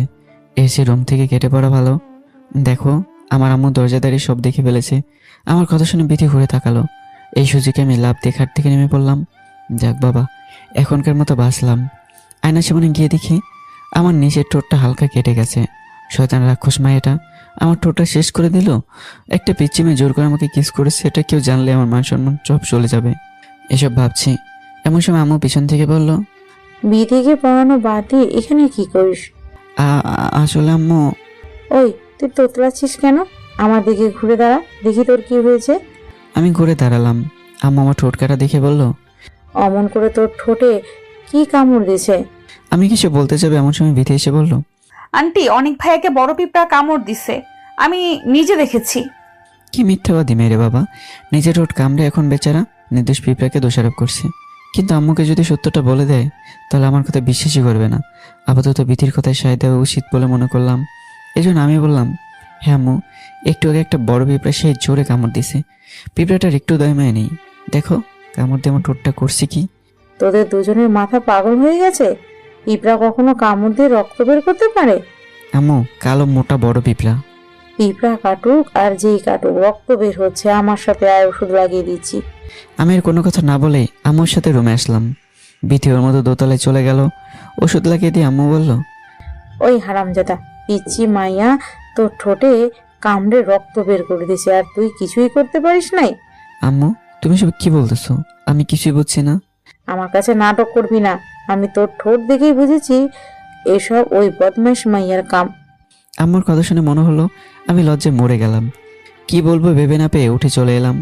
দূর, মাও টের পেয়ে গেল। এখন আম্মু যদি আব্বুকে বলে দেয় তাহলে আমার কপালে কি হবে আল্লাহ ভালো জানে। উল্টাপাল্টা চিন্তা করতে করতে সন্ধ্যা হয়ে গেল। রুমে বসে ফোন টিপছি, এমন সময় তিথি এসে বললো রেডি হতে। আমি ভাবলাম কি ড্রেস পরে যাওয়া যায়, কিন্তু কোনো ড্রেসই সিলেক্ট করতে পারছি না। আম্মা এসে বলল, তিথির সাথে কখন যাবি? এই তো একটু পর, কিন্তু কোন ড্রেস পরবো বুঝছি না। বোকা ছেলে, পাঞ্জাবি পরে যা। আম্মা আমার নীল পাঞ্জাবিটা দিয়ে বলল, এটা তোকে সুন্দর মানাবে। আমি আর কথা না বেড়ে রেডি হয়ে নিচে অপেক্ষা করতে লাগলাম। একটু পর তিথি আসলো। তিথি নীল শাড়ি পরেছে। নীল শাড়িতে তিথিকে পরীর মতো লাগছে। আমি তো কখনো পরী দেখিনি, হয়তো পরীর এমনই দেখতে। আমাকে হা হয়ে থাকতে দেখে তিথি বলল, এভাবে না দেখে রিক্সা ভাড়া করো। আমি একটা রিক্সা ঠিক করলাম। এরপর দুজনে রিক্সা উঠে বসলাম। তিথি আমার হাতে একটা উপহারের বক্স ধরিয়ে দিল। এটা আমি ধরবো কেন?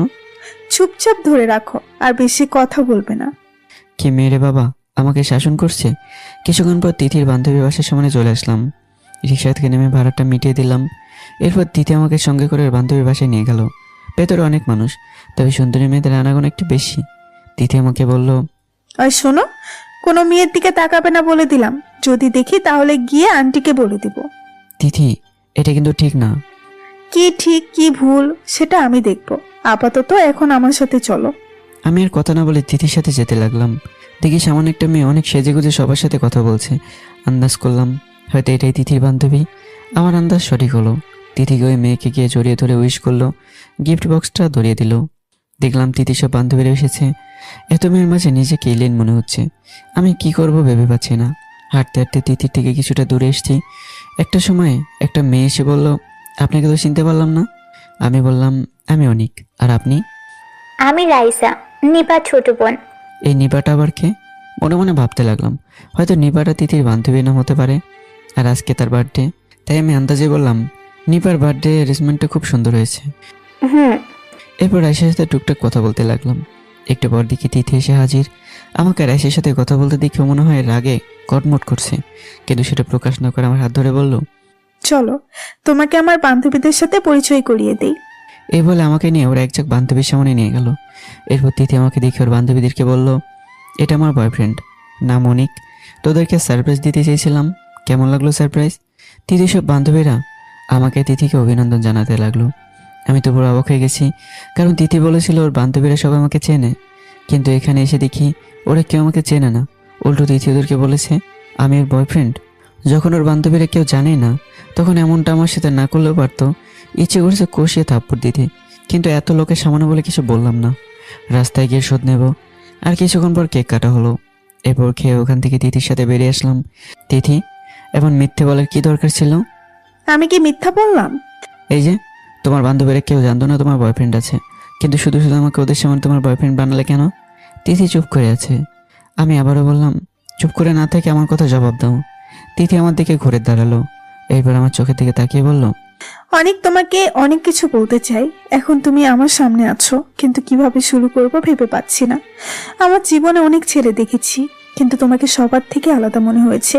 যেদিন তুমি আমাকে প্রপোজ করেছিলে, সেদিন থেকেই তোমাকে নিয়ে ভাবতে থাকি। এরপর তোমার সাথে ভার্সিটি যাওয়া আসা, তোমার সাথে দুষ্টু মিষ্টি ঝগড়া করতে করতে কখন যে তোমাকে ভালোবেসে ফেলেছি নিজেও জানি না। আমি সত্যি তোমাকে ভালোবাসি। আই লাভ ইউ অনেক। বলে আমাকে জড়িয়ে তুললো। তিথি প্রপোজ করা দেখে আমি তো পুরো শক খেয়ে গেলাম। কি বলবো ভেবে পাচ্ছি না। গতকাল বিথি আর আজকে তিথি, এরা দুজন মনে হয় পাগল হয়ে গেছে। এই কথা বলছো না কেন? কি বলবো? আমি যা বলছি তার উত্তর দাও। আমার ভাবতে হবে। এত ভাবাভাবির কি আছে? তুমি এসব বুঝবে না। এই মাঝ রাস্তায় কিভাবে দাঁড়িয়ে থাকবো নাকি বাসা যাবে? আমি আর কোনো কথা না বেরিয়ে একটা রিক্সা ভাড়া করে আনলাম। রিক্সা করে বাসার সামনে নেমে রিক্সা ভাড়া দিয়ে দিলাম। দেখলাম তিথি এখনো যায়নি। এখনো রুমে যাওনি কেন? তোমাকে একটা কিছু দেওয়ার আছে। প্যারা ছাড়া আমাকে আবার কি দেবে ভাবতে লাগলাম, কিন্তু ভেবে পেলাম না। তিথি বলল, তুমি আমার এক সিঁড়ির নিচে দাঁড়াও। আমি এর কথা মতো এক সিঁড়ি নিচে দাঁড়ালাম। ও আমার দিকে ঘুরে চোখের পলকে আমার ঠোঁটে কিস করে বসলো। প্রায় 2 মিনিট পর আমাকে ছেড়ে দিয়ে দৌড়ে পালালো। এমন রোমান্টিক অত্যাচারে আমি পুরো অবাক হয়ে গেছি। মনে হচ্ছে আমি স্বপ্নে দেখছি। কিছুক্ষণ পর আমি রুমে ঢুকলাম। আমাকে দেখে আম্মু বলল, তোর তো একদিনই 12টা বাজিয়ে দিল, বাকি দিন লুইচা মাইয়াদের হাত থেকে কিভাবে বাঁচবি? আম্মুকে কি বলবো ভেবে পেলাম না, তাই মাথা নিচু করে দাঁড়িয়ে রইলাম। আম্মু বলল, থাক, আল্লাহ যে পেতে হবে না, এখন তো রুমে যা। আমি আর কিছু না বলে রুমে চলে আসলাম। পরদিন দেরিতে ঘুম থেকে উঠলাম। উঠে দেখি আকাশের 3টে মিসড কল। কল ব্যাক করতে আকাশ বলল, তুই যে মিমকে ওর বাসা থেকে নিয়ে আসছিস এটা ওর পরিবার জেনে গেছে, কিন্তু ওরা তোর নাম জানে না। গত রাতে মিমের ভাই তোর ফটো দেখি আমাকে জিজ্ঞেস করেছে তোরে চিনি কিনা। আমি না বলে দিছি। আচ্ছা তুই সব চিন্তা করিস না, আমি সামলে নেব বলে কল কেটে দিলাম। সকাল সকাল একটা বিরাট বাস খেয়ে গেলাম। এখন কি যে করে মাথায় ঢুকছে না। হ্যাঁ, একটা বুদ্ধি পেয়েছি। রাফিকে কল করে সব প্ল্যান বলে দিলাম। দেখলাম ফোনটা আবার কাঁপাকাঁপি শুরু করছে। দেখি তিথি কল করেছে। এমনিতে টেনশন হচ্ছে, তার উপর আবার আপরটা ফোন দিচ্ছে। প্রথমবার রিং হয়ে কেটে গেল। তিথি আবারও কল দিল। বুঝলাম না ধরা পর্যন্ত থামবে না, এই জন্য কল রিসিভ করলাম। তোমার এতক্ষণ লাগে ফোন ধরতে? আমি কি তোমার জন্য সবসময় ফোন হাতে নিয়ে বসে থাকবো? এইভাবে বলছো কেন? তো কিভাবে বলবো শুনি? একটু ভালোবেসে বলতে পারো না? আমাকে দিয়ে ভালোবাসা হবে না। ওই শোনো, তোমার কিছুই করা লাগবে না, যা করার আমি করব। আমি তো সামনে গেলে তো কিছু করবে, মনে মনে বললাম। হয় চুপ কেন? এমনি কোনো কাজের কথা হলে বলো, আমি বিজি আছি। শোনো, আধা ঘন্টা পর ভার্সিটিতে যাব, তুমি রেডি হয়ে নাও। আমি এখন ভার্সিটি যাব। তিথির সাথে না যাওয়ার জন্য মিথ্যে বললাম। কেন যাবে না? আমার জ্বর আসছে, তুমি একাই যাও বলে কেটে দিলাম। যাক বাবা, আপাতত একটা রাত থেকে বাঁচলাম। তিথি ভার্সিটি যাওয়ার পর আমি রেডি হয়ে ভার্সিটি যাওয়ার জন্য বের হলাম। একটা রিক্সা উঠে বসতেই কোনো মেয়ে যেন বলল, এই চেপে বসো। তাকে দেখে ভীতি দাঁড়িয়ে আছে। তুমি এখানে কেন? আমি কলেজে যাব, প্লিজ একটু আমাকে কলেজ পর্যন্ত নিয়ে যান। তুমি আরেকটা রিক্সা করে যাও, লোকে দেখলে বাজে কথা বলবে। লোকজন কি বললো সেটাই আমি ধারি না। আপনি আমাকে নেবেন নাকি সেটা বলেন। সাথে না নিলে আবার কি যে করে বসে, এর সে নিয়ে যাওয়াই ভালো। তাই বললাম নিতে পারি, তবে এক শর্তে, রিক্সায় চুপচাপ বসে থাকতে হবে। বিথি মাথা তুলে সম্মতি জানালো। আমি রিক্সার ডান দিকে চেপে বসলাম, বিথি রিক্সায় বসলো। কিছু দূর রিক্সা যাওয়ার পর কয়েকজন লোক এসে আমাদের রিক্সা ঘিরে ধরে। আমি বললাম, ভাই আপনারা কারা, এভাবে রিক্সা থামালেন কেন? ওদের ভিতর থেকে একজন বলল, এই ছেলে, রিক্সা থেকে নামো, তোমার সাথে কথা আছে। আমি তো আপনাদের চিনি না, আপনাদের সাথে কোনো কথা নেই।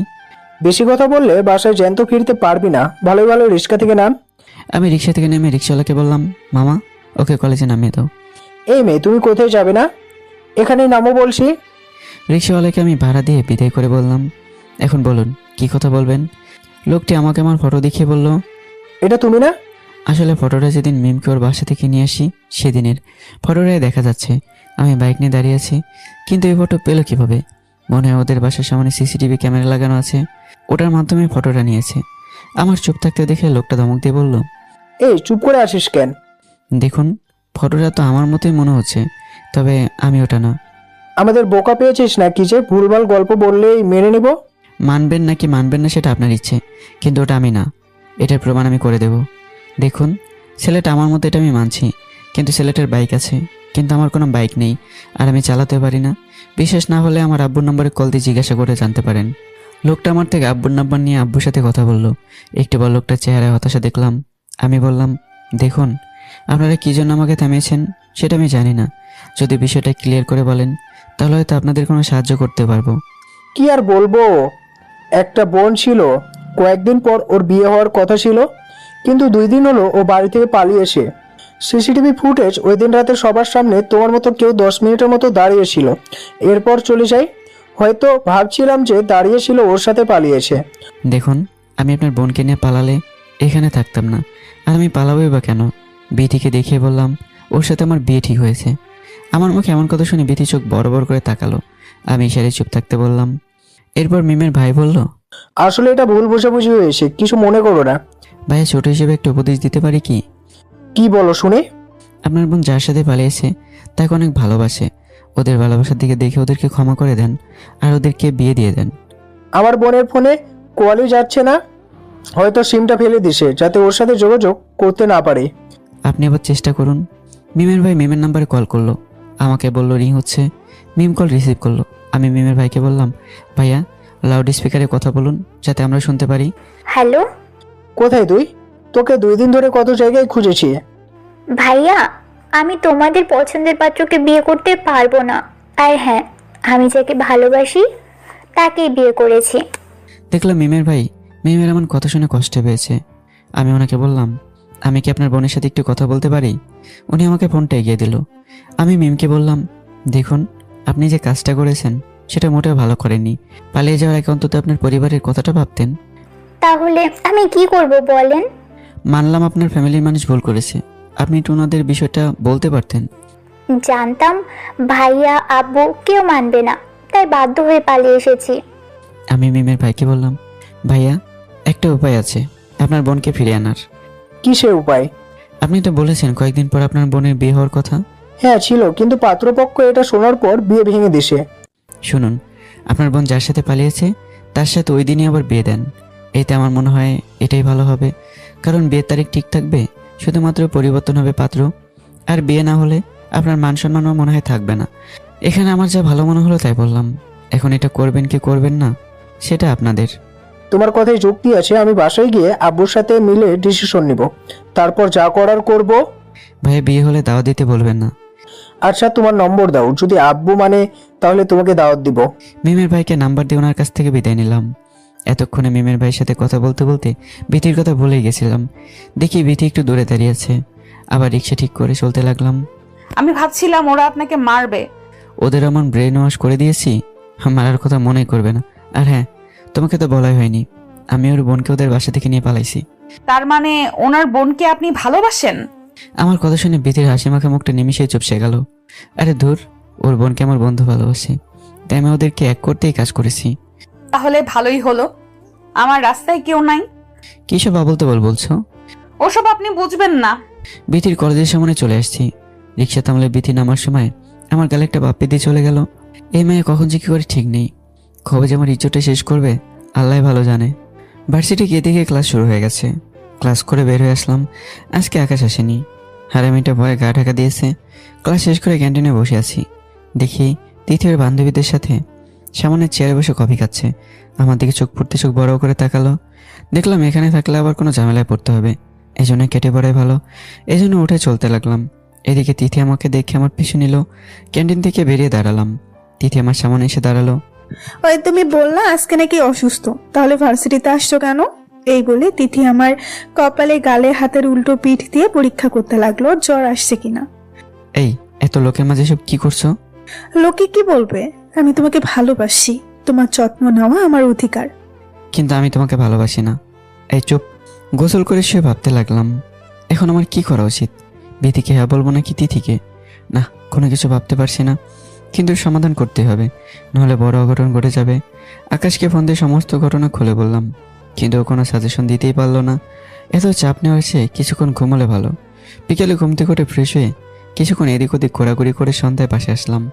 একটু পর বিথিকে পড়াতে যেতে হবে, কিন্তু ও যে জেদি আর পাগলি, ওকে পড়ানো আমার পক্ষে কঠিন। বাড়িওয়ালার মেয়ে বলে না করেও দিতে পারছি না। কিছুক্ষণ পর বিথিকে পড়াতে গেলাম। বিথিকে একটা হিসাব বিজ্ঞানের অঙ্ক করতে দিলাম। কিছুক্ষণ পর বিথি বলল, স্যার আর পারছি না, একটু বুঝিয়ে দেন। আমি অঙ্কটা করে দিলাম। বিথি বলল, স্যার একটা কথা বলি। পড়া বাদে কোনো কথা বলতে পারবে না। স্যার কথাটা পড়ার মতোই গুরুত্বপূর্ণ। তা তোমার কি কথা শুনি? আসলে স্যার আপনি সকালে বললেন আমার আপনার বিয়ে ঠিক হয়ে গেছে, কিন্তু আমি তো জানলাম না। এটা তো ওদের এমনি এমনি বলছি। ওদের যাই বলবেন, কিন্তু আমাকে ব্যবহার করলেন কেন? তোমাকে কখন ব্যবহার করলাম? ওই যে আপনার সাথে আমার বিয়ে হবে। আপু, ওটা বলা আমার ভুল হয়েছে, প্লিজ মাফ করে দেন। এমন ভুল জীবনেও করব না। ভুলটা সত্যি করলে কেমন হবে স্যার? কি সত্যি হবে রে বিথি? তিথি ট্রেতে করে চা আর বিস্কুট নিয়ে এসে বলল, এই যা। তিথি সব শুনে ফেললো না তো? শুনলে তো দুই বোনে মারামারি শুরু করতে পারে। কি হলো বিথি, কিছু বলছিস না কেন? তাকে দেখে তিথির ধমক খেয়ে বিথির মুখটা শুকিয়ে গেছে। যাক, তিথি সঠিক সময় এসেছে, নাহলে বিথি আমার মাথা খেয়ে ফেলতো। আপাতত পরি এখান থেকে কেটে পড়লেই বাঁচি। এই জন্য আমি বললাম, এভাবে বিথিকে ধমকাচ্ছ কেন? ও একটা বাচ্চা মেয়ে। আমার মুখে বাচ্চা শুনে বিথি রেগে গিয়ে বলল, স্যার আমি মোটেও বাচ্চা না। আমি বিথিকে আরো রাগানোর জন্য বললাম, ও তুমি বাচ্চা না, তুমি তো কচি খুকি। আমার কথা শুনে তিথি হাসতে লাগলো আর বিথি রাগ করে উঠে গেল। আমি চা আর কয়েকটা বিস্কুট খেয়ে নিলাম। একটু পর বিথি এসে বলল, স্যার আপুর সামনে আমাকে বাচ্চা বললেন কেন? তোমাকে বাচ্চার মতো লাগে তাই বাচ্চা বলছি। স্যার আমি কি সত্যিই পিচ্ছি? আর তুমি তো সিরিয়াস ভাবে নিচ্ছ কেন? আমি তো মজা করে বলছি। স্যার আপনার মুখে আমাকে বাচ্চা শুনতে একদমই ভালো লাগে না। বিথিকে ধমক দিয়ে বললাম, এসব কথা বাদ দিয়ে পড়তে বসো। আরও কিছুক্ষণ পড়ানোর পর বাসায় চলে আসলাম। রাতে খেয়ে কিছুক্ষণ ফেসবুক চালিয়ে ঘুমিয়ে পড়ি। সকালে উঠলাম মায়ের বকুনি খেয়ে। কি জন্য বকলো তা বুঝলাম না। ধুর, ভাল লাগে না। ব্রাশ করে ছাদে গেলাম। দেখি তিথি আর বিথি দাঁড়িয়ে আছে। আমাকে দেখে দুজনেই কেমন লাজুক স্বভাবের হয়ে গেল। আপনি এখানে? কেন, আসা বারণ নাকি? বারণ না, আপনাকে ছাদে আসা দেখি না তাই। একবার সকালে ছাদে এসেছিলাম, এই জন্য কান ধরে উঠবোস করিয়েছিলে। সেটা কি করে বলি? মনে মনে বললাম। আচ্ছা যাই হোক, গতকালের মতো আজ কিন্তু আপনার সাথে কলেজে যাব, আমাকে নিয়ে যায়েন। বিথির কথা শুনে তিথি আমার দিকে চোখ বড় করে তাকালো। আমি ওর তাকানো দেখে ভয় পেয়ে গেলাম। আমি কিছু বলতে যাবো তার আগে তিথি বলল, ওই তুই একা কলেজে যেতে পারিস না? আপু আমি দেখেছি তুমি অনেক ভাইয়ের সাথে ভার্সিটিতে যাও, আমি তো তোমাকে কিছু বলিনি, তাহলে তুমি আমাকে বারণ করছো কেন? ওসব তুই বুঝবি না, অনেক আমার সাথে যাবে। আমি আগে বলেছি আমার সাথে সাথে যাবে। দুই বোনের কাণ্ড দেখে আমি অবাক। এরা আমাকে নিয়ে কি শুরু করলো? এদেরকে না থামালে কখন যে কি করে ফেলবে ঠিক নেই। এই জন্য আমি বললাম, এই দুজনে চুপ করো। আমার ধমকে দুজনে চুপ হয়ে গেল। এভাবে দুবোন ঝগড়া করা সে আমাকে কেটে দুভাগ করে নাও, তাহলে তোমাদের সমস্যার সমাধান হয়ে গেল। কিছুক্ষণ পর, নিধি অনেক আজকে তোর সাথে যাবে, কিন্তু কাল আমার সাথে যাবে, সত্যি রাজি? আমি রাজি। আমি কোনো কথা না বলে নিচে চলে আসলাম। তারপর রেডি হয়ে ভার্সিটি যাওয়ার জন্য নাস্তা করে রেডি হলাম। এরপর বের হয়ে দেখি বিথি দাঁড়িয়ে আছে। আপনার জন্য অপেক্ষা করছিলাম। এত অপেক্ষা করতে হবে না, এখন চলো। রিক্সা ভাড়া করে যেতে লাগলাম। কিছুক্ষণ পর বিথি বলল, তিথি আপুর ব্যবহার আমার কাছে সুবিধার মনে হচ্ছে না, আপনি আপুর থেকে দূরে দূরে থাকবেন কেমন? আমি কিছু বললাম না।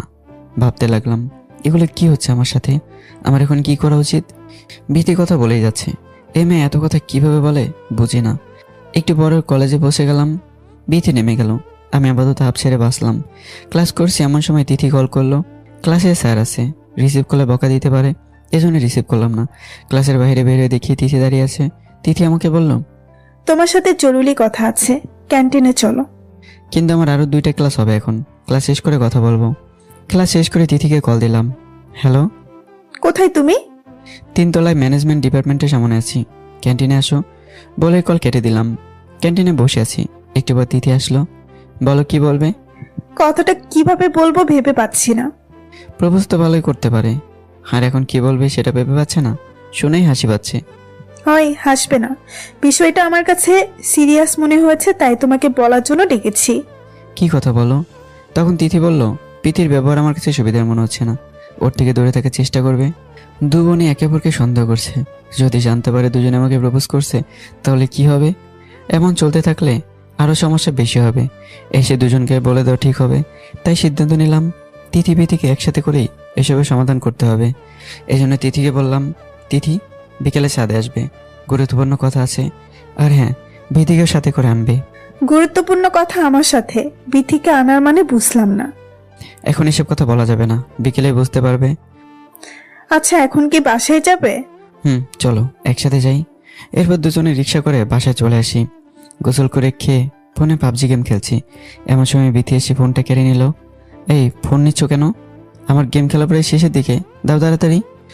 আপনাকে আপুর সাথে মিশতে মানা করছি, তারপরেও কেন ওই ডাইনির সাথে রিকশায় করে বাসায় আসলেন? তোমার মাথা ঠিক আছে তো? আমার মাথা ঠিকই আছে, আপনার সাথে অন্য কোনো মেয়ে সহ্য করতে পারি না। তিথি তোমার আপন বড় বোন, আমি ভালোবাসায় কোনো ভাগ দিতে পারবো না। এসব কথা বাদ দাও আর শোনো, তোমার সাথে গুরুত্বপূর্ণ কথা আছে। তোমার আবুর সাথে বিকেলে ছাদে যাবে, কেমন? আমার সাথে কি কথা যার জন্য আপুকেও থাকতে হবে? সেটা বলার সময় বুঝবে। আর এখন আমার ফোন দিয়ে যাও। বিথি ফোনটা দিয়ে দিল। বিথি যেতে যেতে ভাবতে লাগলো, কেমন কথা বলবে। হতে পারে আপুর সামনে আমাকে প্রপোজ করবে, কিংবা আপুকে যদি প্রপোজ করে তাহলে আমার কি হবে? আমি অনেককে ছাড়া কাউকে কল্পনা করতে পারি না। এসবই ভাবতে লাগলো। বিথি রুমে ঢুকে দেখে তিথি ওর বিছানায় শুয়ে ফোন টিপছে। এতক্ষণ কই ছিলি? বলা যাবে না, অনেকের কাছে গেছিলাম, এই জন্য ছাদে গেছিলাম। দুপুরবেলা ছাদে কেন? এমনিতেই। কিছু কি বলবে আপু? বিকেলে আমার সাথে ছাদে যাবি, অনেক কি যেন বলবে আমাকে। তিথির কথা শুনে বিথি চমকে ওঠে, ভাবে একটু আগেই তো আমি বললাম ছাদে যেতে, এর মানে ওকে বলার আগেই ওর আপুকে বলেছি। আবার ভাবতে লাগলো, অনেক আমাকে বাদ দিয়ে আপুকে ভালোবাসে না তো? না, অনেক আমার ছাড়া আর কারো হবে না। এসব ভাবতে লাগলো। হয় কি ভাবছিস? কিছু না আপু। আচ্ছা, তোমার সাথে বিকেলে ছাদে যাব কেমন? এখন যাও, আমি ঘুমাবো। তিথি উঠে চলে যায়। বিকেলে আমি ছাদে যাই, গিয়ে দেখি বিথি তিথি দাঁড়িয়ে আছে। আমাকে দেখে বিথি বলল, বলেন কি জন্য আমাদের দুই বোনকে একসাথে ডাকা? আসলে কিভাবে শুরু করব ভেবে পাচ্ছি না। এত ভাবাভাবির কি আছে, যা বলবে সোজা বলে ফেলো। জানি না আমার কথাগুলো তোমরা দু বোন কিভাবে নেবে, কিন্তু তারপরও কথাগুলো আমাকে বলতে হবে। তিথি ভাবতে লাগলো, এত ভাবাভাবির কি আছে, যা বলবে সরাসরি বলে ফেলো। মনে হয় আমাকে ভালোবাসে, এই জন্য বিথির সামনে প্রপোজ করবে। তিথি এসব ভাবতে লাগলো। আবার বিথি ভাবছে, অনেক আমার না হলে আমি বাঁচবো না। তখন আমি বলতে শুরু করলাম, দেখো, তোমাদের দুজনকে একসাথে ডাকার কারণ হলো তোমরা দু বোনই আমাকে ভালোবাসো, এমনকি আমাকে প্রপোজও করেছো। এখন বলো আমি কাকে অ্যাকসেপ্ট করব? আমার কথা শোনার দু বোন একে অপরের দিকে তাকিয়ে আছে, হয়তো মনে মনে একে অপরকে গালি দিচ্ছে। হয় বিথি, তুই ছোটবেলা থেকে আমার সব পছন্দের জিনিসে ভাগ বসিয়েছিস, এখন আমি যাকে ভালোবাসি তাকেই পেলে ভালোবাসতে। দেশে আর কোনো ছেলে ছিল না মনে হয়। আমি কি জানি তুমি ওনাকে ভালোবাসো? জানলে কি আর এই ভুল করতাম? যা করেছিস ভালো করিসনি, এখন আমি তো বড় হয়েছি, বলছি অনেকরে ভুলে যা। আমাকে ভুলে যেতে বলছো কেন? তুমি নিজে পারলে ভুলে দেখো। আর আমি আমার ভালোবাসা না পেলে সুইসাইড করব বলে দিলাম। বিথি না হয় বাচ্চা মেয়ে ভুল করছে, তুমি ওকে বুঝাতে পারতে তো। আমার সে তুমি বিথিকে বেশি চেনো, ও যেমন জেদি তেমন একরোখা। আর তুমি ওকে বাচ্চা বলছো, ও মোটেও বাচ্চা মেয়ে না, যথেষ্ট বড় হয়েছে। আমি ওকে অনেকবার না করেছি, কিন্তু আমার কথা না শুনলে কি করব তুমি বলো? তিথি কিছু বললো না, চুপ করে দাঁড়িয়ে আছে। ওর চোখ দুটো ছলছল করছে, মনে হচ্ছে এক্ষুনি কেঁদে ফেলবে। এমনিতে আমার তিথিকে ভালো লাগে, ভাবছিলাম তিথিকে হ্যাঁ বলবো, কিন্তু বিথির জন্য কিছুই হলো না। তিথি বলল আমাকে ভাবতে দাও কি করতে হবে। এখন আমি গেলাম। বিথি চলে গেল, আমি সাথে একা দাঁড়িয়ে আছি আর ভাবছি দুই বোন কত হাসি খুশি ছিল। আমার জন্য ওদের মাঝে ঝগড়া হলো, এসবের জন্য হয়তো আমি দায়ী। হঠাৎ পকেটে থেকে ফোনটা কাঁপাকাঁপি শুরু করলো। দেখি মিমের ভাই ফোন করেছে। আমি সালাম দিয়ে জিজ্ঞাসা করলাম, কেমন আছেন? আলহামদুলিল্লাহ, তোমার কি অবস্থা? এই তো আলহামদুলিল্লাহ ভালোই। আচ্ছা, তোমাকে একটা কথা বলার জন্য ফোন দিছি। কি কথা ভাইয়া? মিম যে ছেলের সাথে পালিয়েছে ওর সাথেই বিয়ে দেওয়ার সিদ্ধান্ত নিয়েছি। আগামী শুক্রবার বিয়ে, তোমাদের দাওয়াত রইল। ভাই এসব কখন হলো? মিমের থেকে ছেলের বাসার ঠিকানা নিয়ে ছেলের ফ্যামিলির সাথে কথা বলেছি। পরে দুই পরিবারের সবাই মিলে এই সিদ্ধান্ত নিয়েছি। ভালো সিদ্ধান্ত নিয়েছেন, আমি বিয়েতে অবশ্যই আসবো। আচ্ছা তাহলে রাখি। বলে মিমের ভাই কল কেটে দিল। রাফির জন্য কত কিছু করলাম, আসলে আমাকে কিছুই বলেনি। ওর উপর হেভি রাগ হচ্ছে। আকাশকে ফোন করলাম, রাফির বিয়ের দাওয়াত পাইছিস? রাফি তো হানিমুনে কক্সবাজার, ওর বিয়ের দাওয়াত পামু কেন? আমি আকাশকে সবকিছু খুলে বললাম। আরে কিছু মনে করিস না, ও হয়তো কাজের চাপে ভুলে গেছে, দেখ ঠিকই জানাবে। আচ্ছা আমার ভালো লাগছে না, রাখলাম। বলে কলটা কেটে দিলাম। দাঁড়িয়ে থাকতে থাকতে রাত হয়ে গেছে। ছাদ থেকে নেমে আসলাম। এতক্ষণ কোথায় ছিলি? ছাদে। আচ্ছা মা, আমি রুমে গেলাম। রুমে এসে ভালো লাগছে না, নিজেকে অপরাধী মনে হচ্ছে। পড়ার টেবিলে মন বসছে না। মা এসে বলল, তোকে চিন্তিত মনে হচ্ছে, কোনো কিছু নিয়ে চিন্তা করছিস নাকি? না মা, এমনিতে ভালো লাগছে না। আচ্ছা এক কাজ কর, তুই শুয়ে পড়, আমি তোর মাথায় হাত বুলিয়ে দিচ্ছি। মা কিভাবে বুঝলো আমি চিন্তা করছি? আসলে মা অতুলনীয়। মায়ের ভালোবাসা অনেক সন্তানই বুঝতে পারে না। হয়তো ওরা মনে করে এত শাসন না করলেই পারে, কিন্তু ওরা বোঝে না শাসনের ভেতরে ভালোবাসা লুকিয়ে থাকে। এটা সবাই বুঝতে পারে না। মা মাথায় হাত বুলিয়ে দিলে কিছুক্ষণ পর ঘুমিয়ে পড়ি। সকালে উঠে ফ্রেশ হয়ে নাস্তা করে ভার্সিটি গেলাম।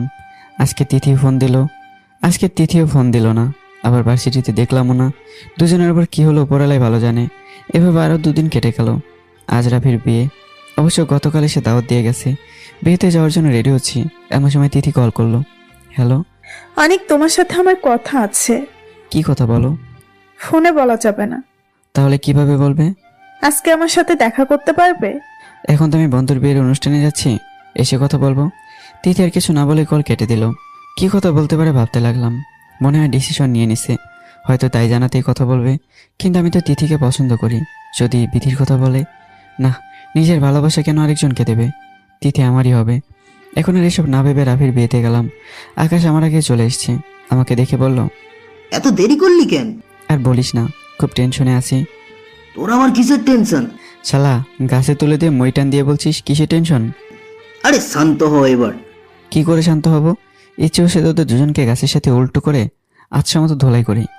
রাগিস না বন্ধু, রাফির বিয়েটা হলে দুজন মিলে একটা ব্যবস্থা নিব।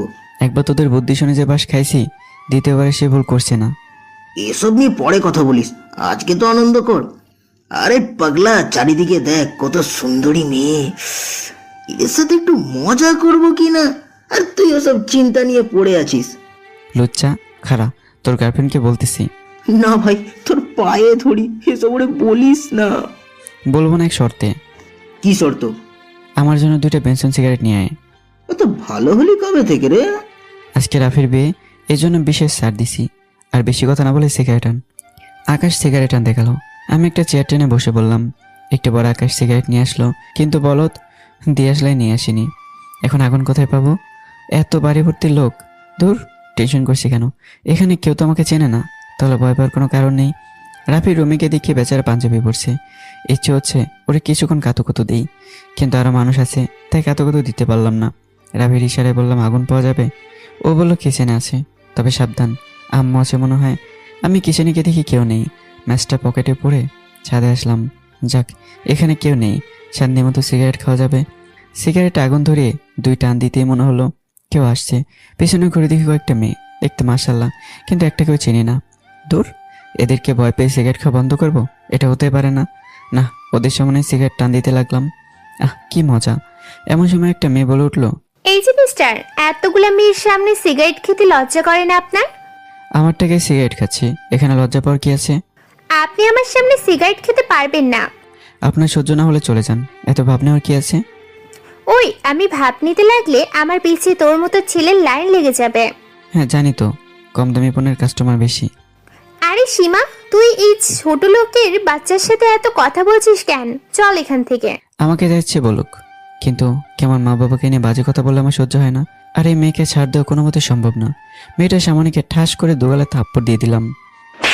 নেক্সট টাইমে কাউকে কিছু বলার আগে ভেবে কথা বলবি, আর এমন কিছু করার আগে আমার থাপ্পড়ের কথা অবশ্যই মনে থাকবে। আর হ্যাঁ, আমার আশেপাশে যেন তোকে না দেখি।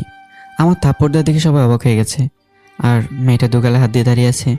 আমি আর কিছু না বলে ওখান থেকে চলে আসি। আকাশকে সব কিছু খুলে বললাম। ও সব শুনে বলল, ঠিক করেছিস। একটু পর মাইক্রোবাসে করে চলে আসলাম মিমদের বাড়ি থেকে। আধা ঘন্টার মধ্যেই পেয়ে গেলাম।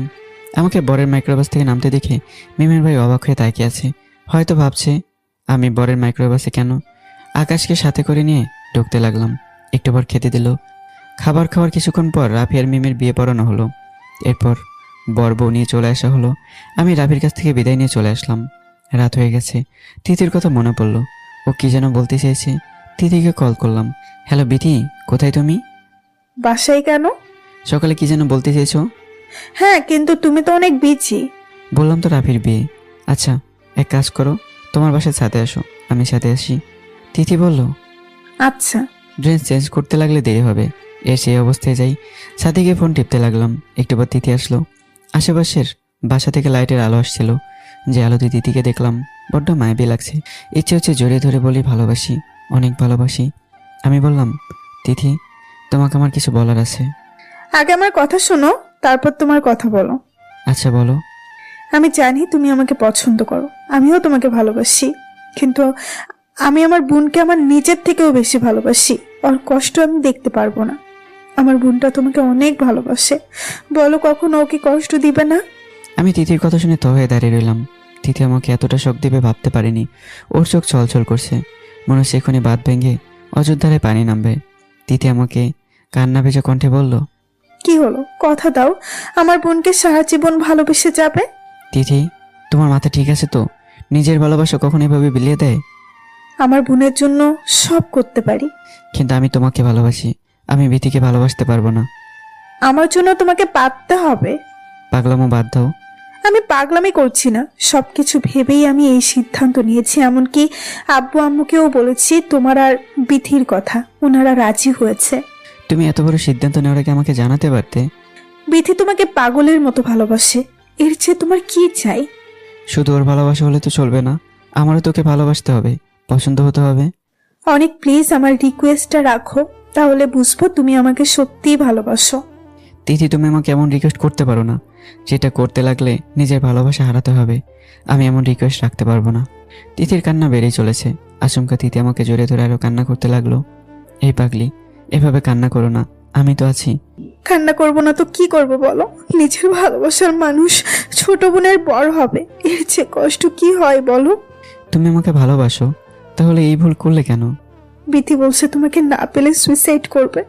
বাধ্য হয়ে আমি আব্বু আম্মুকে রাজি করিয়েছি। আমি আন্টি আঙ্কেলের সাথে কথা বলো না, তো সব বিষয়ে বুঝিয়ে বলবো। প্লিজ তুমি এমন করো না।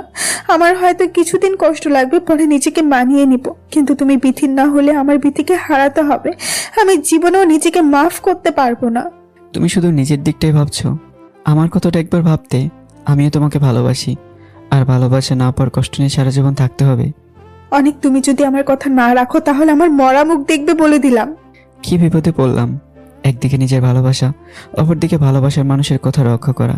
তিথির কথা না রাখলে ওর মরা মুখ দেখতে হবে। আমার জন্য তিথিকে মরতে দেব না। আমার জন্য তিথির কিছু হলে কখনো নিজেকে ক্ষমা করতে পারবো না। দরকার হলে আমি বিথিকে বিয়ে করব। হ্যাঁ, আমি বিথিকে বিয়ে করব। অন্তত এজন্য তিথি রক্ষা পাবে। আস্তে আস্তে ছাদ থেকে নেমে আসলাম। আর রাতে খেলাম না, উল্টাপাল্টা চিন্তায় ঠিকমতো ঘুমাতে পারলাম না। সকালে কে যেন বলল, এই ওঠো, তোমার জন্য কফি আনছি। দূর, এত সকাল সকাল কেডা ঘুম ভাঙালো? চোখ খুলে দেখি বিথি দাঁড়িয়ে আছে। একটা বিরক্তি নিয়ে বললাম, এই তুমি আমার রুমে কেন? আম্মু দেখলে কি মনে করবে? যা বলছি। আরে পাগল, শাশুড়ি আম্মু আমাকে এখানে পাঠিয়েছে আপনাকে ঘুম থেকে তোলার জন্য। এই ফাজিল মেয়ে, তুমি আমার আম্মুকে শাশুড়ি বলছো কেন? লজ্জা করে না এসব বলতে? উনি তো কয়েকদিন পর আমার শাশুড়ি হবে, তাই আগে থেকে বলার অভ্যাস করছি। আপনি তো রাগ করছেন কেন? কিসব উল্টাপাল্টা বলছো? তোমার মাথা ঠিক আছে তো? আমার মাথা ঠিকই আছে। শোনেন, বিকেলে আপনার সাথে ঘুরতে যাব, রেডি হয়ে থাকবেন কেমন? আর হ্যাঁ, আপনার মনে নিশ্চয়ই অনেক প্রশ্ন যাচ্ছে। আমি এসবের উত্তর দিতে পারবো না। সবকিছু আমার শাশুড়ি আম্মু বলবে। আমি এখন যাই। গতকাল তিথি বলল বিথিকে বিয়ে করার জন্য, কিন্তু এ কথা আমার আম্মু এত তাড়াতাড়ি জেনে রাজি হয়ে গেল কিভাবে? আম্মু, ও আম্মু, হারামজাদা সারের মতো ডাকছিস কেন? বাসায় সব কি চলছে আমি তো কিছুই বুঝছি না। তোর কিছু বোঝা লাগবে না, খালি এটাই মনে রাখ, আর 7 দিন পর তোর আর বিথির বিয়ে। আম্মু, আমি এই বিয়ে মানি না। থাপ্পড় দিয়ে তোর সব দাঁত ফেলে দিব। মায়ের কথা অবাধ্য হচ্ছিস? জানিস আমার কথা না মানলে তোর কি অবস্থা করবো একবার ভাবছিস? এমনিতেই ভয় পাই, আবার ভয় দেখাচ্ছে, কি যে করি। কিছু না বলে ড্রয়িং রুমে গিয়ে টিভি দেখতে লাগলাম। একটুবার নাস্তা করে ভার্সিটি গেলাম। হারামি আকাশ আজকে আসেনি।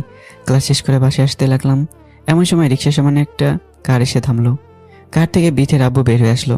উনি আমাকে বলল, অনেক রিক্সা থেকে নেমে এসে কারে বসো, যদি না বসি তাহলে অবতরতা মনে করবে, তাই রিক্সা ভাড়া দিয়ে কারে বসলাম। বাবা অনিক, তোমাকে না জানিয়ে তোমার আব্বু আম্মুর সাথে মিলে তোমার আর বিথির বিয়ে ঠিক করেছি। আসলে আমার মেয়েটা অনেক জেদি, যখন যা চেয়েছে তাই দিয়েছি। 2 দিন ধরে বায়না করছে ওর সাথে তোমাকে বিয়ে না দিলে সত্যি সত্যি সুইসাইড করবে। এই জন্য আমি অপরাগ হয়ে এই কাজ করেছি। আমি কোনো ভুল করলে মাফ করে দাও। আমার লাইফের 12টা বাজে এখন মাপ চাইতে আসছে। মেজাজটা খারাপ হয়ে আছে। আবার এসব বলে তিথির কথা মনে করে দিল। ধুর, ভালো লাগে না। কি হলো বাবা, কথা বলছো না কেন? আসলে আঙ্কেল, একটা কথা ছিল, বড় মেয়েকে রেখে ছোট মেয়ের বিয়ে দিলে লোকে কি বলবে বলেন তো? বাবা, ওই ছোট মেয়ের টেনশনে সব ভুলে গিয়েছিলাম। তুমি আমাকে ভালো কথা মনে করিয়ে দিয়েছো। আমি আমার বন্ধুর ছেলের সাথে তিথির বিয়ে অনেক আগে থেকে ঠিক করে রেখেছি, শুধু দিন ঠিক করা হয়নি। আমি এখনই কথা বলে তিথি আর রাহাতের বিয়ের দিন ঠিক করেছি। এই যা, কি রেখে কি বলে ফেললাম। এখন আমার আগে তিথিকে বিয়ে দিয়ে দেবে? তার মানে কি আমি তিথিকে পাবো না? আঙ্কেল ওনার বন্ধুর সাথে কথা বলে তিথি আর রাহাতের বিয়ের দিন ধার্য করলো। আঙ্কেল বলল, আমার 2 মেয়েকে একই দিনে বিয়ে দেবো। বাবা, তুমি আমাকে একটা বড় ভুল করা থেকে বাঁচালে। একটুবার বাসার সামনে চলে আসলাম। আমাকে নামিয়ে দিয়ে আঙ্কেল বলল, আমার একটু অফিসে যেতে হবে, তুমি বাসায় যাও। দূর, কি থেকে কি করে ফেললাম। আম্মু এসে বলল, কি বাবা, বিয়ের আগেই তো শ্বশুর তো দেখছি ভালোই জামাই খাতির করছে। মা মজা করো না তো, আমার ভালো লাগছে না, একটু আমাকে একা থাকতে দাও। আম্মু চলে গেল। আমি শুয়ে পড়লাম। বিকেলে রেডি হয়ে বিথির সাথে ঘুরতে বের হলাম। তাকে দেখি তিথি দোতলায় থেকে আমার দিকে তাকিয়ে আছে, মুখটা শুকনো দেখাচ্ছে। আর 7 দিন পর তিথি অন্য কারো হয়ে যাবে ভাবতেই বুকের বাপাসটা কেমন করে উঠলো। এদিকে বিথি আমার হাত ধরে বলল, এই যে দাঁড়িয়ে আছেন কেন, চলেন। আমি বিথির সাথে বের হয়ে রাস্তায় দাঁড়ালাম। এরপর একটা রিক্সা ভাড়া করলাম। বিথিকে বললাম, কোথায় যাবে? নদীর পাড়ে চলো। রিক্সাওয়ালা মামাকে বললাম, মামা নদীর পাড়ে চলো। বিথি আমার দিকে তাকিয়ে হেসে বলল, এই দেখেন তো আমাকে কেমন লাগছে। এতক্ষণ ভালো করে বিথিকে দেখিনি। এবার পূর্ণ দৃষ্টিতে তাকালাম। কালো শাড়ি পরেছে, ওর কানের পাশে চুলগুলো বাতাসে অগোছালো হয়ে যাচ্ছে। আর বিথি এগুলো বারবার কানে গুঁজে দিচ্ছে। এমনিতে বিথি অনেক সুন্দরী, তার উপর মুখে হালকা মেকআপ করেছে আর ঠোঁটে লাল লিপস্টিক। যে কোনো ছেলে এই রূপে প্রেমে পড়তে বাধ্য। কিন্তু আমার মনে কোনো ফিলিংস আসছে না। বারবার তিথির কথা মনে হচ্ছে, তোমাকে অনেক সুন্দর লাগছে। সত্যি। বিথি আমার হাত শক্ত করে চেপে ধরলো। আমি কিছু বললাম না, কিছু বললে হিতে বিপরীত হবে। একটুবার নদীর পাড়ে চলে আসলাম। এসে বিথি বায়না তুলো ফুচকা খাবে, তো বিথিকে বললাম, চলো। না, আপনি নিয়ে আসেন, আর হ্যাঁ, অনেক ঝাল দিয়ে বানিয়ে আনবেন। বিথির কথা মতো অনেক ঝাল দিয়ে ফুচকা নিয়ে আসলাম। এখন এগুলো কোথায় বসে খাবে শুনি? ও বললো সামনে একটা বট গাছ আছে, ওখানে বসার জায়গা আছে, ওখানে বসে খাবো। এখন চলেন। বুঝলাম না, এখানে না খেয়ে ওখানে যাওয়ার মানে কি? মেয়ে মানুষের মনে কখন কি হয় আল্লাহ ভালো জানে। বিথি বসে ফুচকা খাচ্ছে আর আমি দেখছি এই মেয়ে এত ফুচকা খায় কিভাবে। বিথি আমাকে বলল, এই হা করেন। খাবো না, তুমি খাও। নেন বলছি। আমি হা করলাম। অমনি বিথি আমাকে ফুচকা খাইয়ে দিল। ও মা গো, কি ঝাল! ঝালে আমার ঠোঁট পুড়ে গেল মনে হয়। আর এই মায়া এত ঝাল কিভাবে খাচ্ছে? আমি ঝালে ঝালে চিল্লাতে লাগলাম আর বিথিকে বললাম, ওই পানি খাওয়াও। আমি এখানে পানি পাবো কোথায়? জানি না, আমার ঠোঁট পুড়ে গেল, কিছু একটা করো। কিছু করলে আর বকবেন না তো? উহ না, মরে গেলাম ঝালে। এত ঝাল কিভাবে খেলে? বিথি কোনো কথা না বলে আমার ঠোঁটে কিস করা শুরু করলো। 2 মিনিট পর ছেড়ে দিয়ে বলল, এখন ঝাল কমেছে আপনার? এই তাই তো, আমার ঝাল নেই, আজব ব্যাপার। ঝাল গেল কোথায়? আর কিস করায় এত মজা লাগে? কিন্তু বিথিকে বুঝতে দিলাম না। মিষ্টির কাছে ঝাল পারে না, তাই আপনাকে মিষ্টি খাইয়েছি, এই জন্য ঝাল চলে গেছে। শয়তান লুচু মায়া, আমাকে কিস করার জন্য প্ল্যান করে ফুচকা বেশি ঝাল দিয়ে বানিয়ে আনতে বলছো? এতক্ষণে আপনি বুঝছেন? এসব কিন্তু ঠিক করছো না। আমার কি দোষ?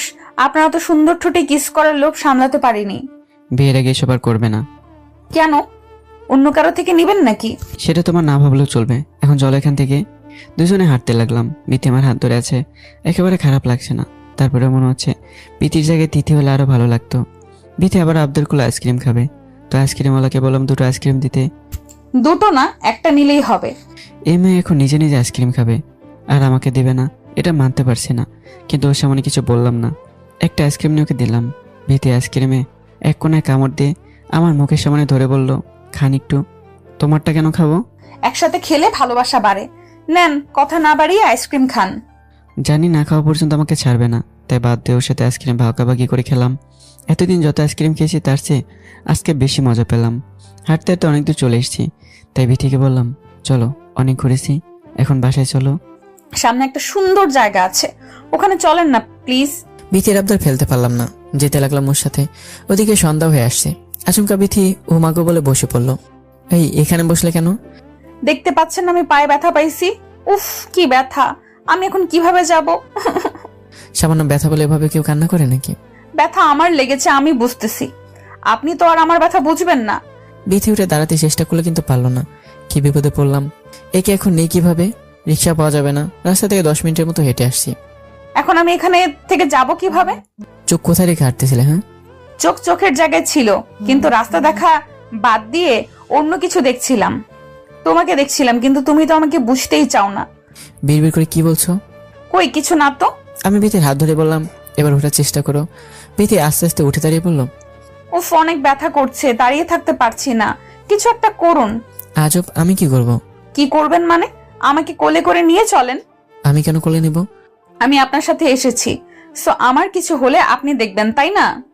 দূর, যাকে ভালোবাসি তাকে কোলে নিতে পারলাম না, আর একে কোলে নিতে হবে? ভাবা যায় এসব? ওই কোলে নিবেন নাকি আমি চেঁচামেচি করে লোকজন জড়ো করব? মেয়ে বলে কি? বলা যায় না। সত্যি সত্যি লোকজন জড়ো করতে পারে, এসে কোলে করে নেয় ভালো। তাই আর কিছু না ভেবে বিথিকে কোলে নিলাম। বিথি আমার গলা জড়িয়ে ধরে আমার দিকে তাকিয়ে আছে। ওই আমার দিকে এভাবে বেহার মতো তাকিয়ে আছো কেন? লজ্জা করে না তোমার? বরের দিকে তাকাবো না তো কার দিকে তাকাবো? ওই, আমি তোমার এখনো বড় হইনি। হননি তো কি হয়েছে, কয়েকদিন পর তো হবেন। চুপচাপ থাকো, না হলে এখানে ফেলেই চলে যাব। বিথি চুপ করে রইল। এভাবে তিথিকে কোলে না নিয়ে ওর শয়তান ছোট বোনকে কোলে নিতে হচ্ছে। আমার কপালে তিথিকে আছে নাকি আপরটায় গলা এভাবে ঝুলে থাকবে? একটু পর রাস্তায় চলে আসলাম। এরপর একটা রিক্সা ঠিক করে বাসার দিকে আসতে লাগলাম। সারা রাস্তা বিথির পেঁচালে কান জ্বালা পড়া হয়ে গেছে। যদি এর সাথে বিয়ে হয় তাহলে আমার জীবনটা নরক বানিয়ে দেবে। যাক, বাঁচা গেল। অবশেষে বাসায় চলে আসলাম। বাসায় আসতে আম্মু বলল, কালকে তোর বিয়ের শপিং করতে হবে। কি আজব, বিয়ের দিন ঠিক হওয়ার পরই শপিং? আমি এসব শপিং করতে পারবো না। কি বললি? আর একবার বল তো। ধমক দিয়ে আব্বু বলল, ছোটবেলা আব্বুর কথা একবার শুনছিলাম না বলে লাঠি নিয়ে এসে কি দৌড়ানি দিছিল? এখন যদি আবার অমন করে, মান সম্মানে সিটিপটাও থাকবে না। কি কাজ আছে, শপিং করাই ভালো। এই জন্য আব্বুকে বললাম, কি শোন আব্বু, কালই শপিং করে আনবো। রুমে এসে শুয়ে পড়লাম। সকাল 10টা। আমার 10 মিনিট ওয়েট করে আসছি। তাড়াতাড়ি রেডি হয়ে রুমের বাইরে আসলাম। আকাশকে কল করছিলাম আমার সাথে যাওয়ার জন্য, কিন্তু শালা এখনো আসেনি। একটু পর আকাশ চলে আসলো। শপিংয়ে যাব আমি, বিথি, আকাশ আর তিথি। শপিংয়ে যাওয়ার জন্য বিথির আব্বু কার রেখে গেছে। আমি আর আকাশ সামনে বসলাম, আকাশ ড্রাইভিং সিটে, আমি পাশেরটায়, আর তিথি বিথি পিছনে। তিথির সাথে সাথে আনিজি ফিল করতে লাগলাম। কারের মাঝখানের গ্লাসের দিকে তাকিয়ে তিথিকে দেখলাম। ও চোখ জোড়া ফোলা ফোলা লাগছে, মনে হয় রাতে অনেক কান্না করছে। আমার বিয়ের দিনই ওর বিয়ে হবে। বিয়ের দিন যতই ঘনিয়ে আসছে ততই তিথিকে দূরে হারিয়ে ফেলছি। এদিকে বিথিও আমাকে ভালোবাসে, কিন্তু আমার তো মন তিথিকে চায়। তিথি স্যারে কিছুই বোঝে না। কার এসে থামলো সিটি শপিং এর সামনে। এক এক করে সবাই কার থেকে নেমে শপিং মলের ভেতরে গেলাম। এক দোকানে ঢুকে কোনে শাড়ি দেখতে লাগলাম। বিথি একের পর একটা শাড়ি দেখিয়ে যাচ্ছে। অনেক শাড়ি দেখে একটা লাল বেনারসি পছন্দ করলো। শাড়িটা তিথিকে দেখে বলল, আপু দেখো, শাড়িটায় আমাকে সুন্দর মানাবে না? তিথি মাথা নাড়ালো। আমি তিথির দিকে তাকালাম। ওর চোখ ছলছল করছে, মনে হচ্ছে এখনই কান্না করবে। তিথির এমন অবস্থা দেখে আমার বুকটা কেঁপে উঠলো। মেয়েটা আমাকে অনেক ভালোবাসে, আমি তোকে নিজের চেয়ে বেশি ভালোবাসি, কিন্তু আমার ভাগ্যে মনে হয় তিথি নাই। বিথি শপিং করে শেষ হলে আমার জন্য শপিং করি। শপিং শেষ করতে করতে 2টা বেজে গেল। আমি বললাম, চলো সবাই দুপুরে কিছু খাওয়া যাক। 4 জন একটা রেস্টুরেন্টে ঢুকলাম। তিথি আমার সামনে চেয়ারে বসেছে আর বিথি পাশে চেয়ারে। তিথি বারবার আমার দিকে তাকাচ্ছে। ওর চাহনি দেখে মনে হচ্ছে আমাকে অনেক কিছু বলতে চায়, কিন্তু এখানে কোনো কথা বলা সম্ভব না, কারণ বিথি জানে তিথি আমাকে ভালোবাসে, কিন্তু এটা জানে না আমি কাকে ভালোবাসি। আমি আর ভাবতে পারছি না। মাথাটা কেমন ঝিমঝিম করে উঠলো। আমি ওদেরকে বললাম তোমরা খাবারের অর্ডার করো, আমি ওয়াশরুম থেকে আসি। ওয়াশরুমে এসে চোখে মুখে পানি চাপটা দিলাম, এখন ভালো লাগছে। ওয়াশরুম থেকে বের হয়ে আসলাম, এরপর খেয়ে বাসায় চলে আসি। বিকেলে ফোনে গেমস খেলছি, এমন সময় তিথি কল করলো। আজকে শপিং মলে ওকে দেখে বুঝেছি আমাকে কিছু বলতে চায়, কিন্তু বিথির সাথে তাকে কিছু বলেনি। ভাবতে ভাবতে প্রথমবার কল কেটে গেল। তিথি আবার কল করলো, এবার কল রিসিভ করলাম। হ্যালো, কেমন আছো? দেখতেই পাচ্ছ কেমন আছে, আবার জিজ্ঞাসা করা লাগে নাকি? না বললে জানবো কিভাবে?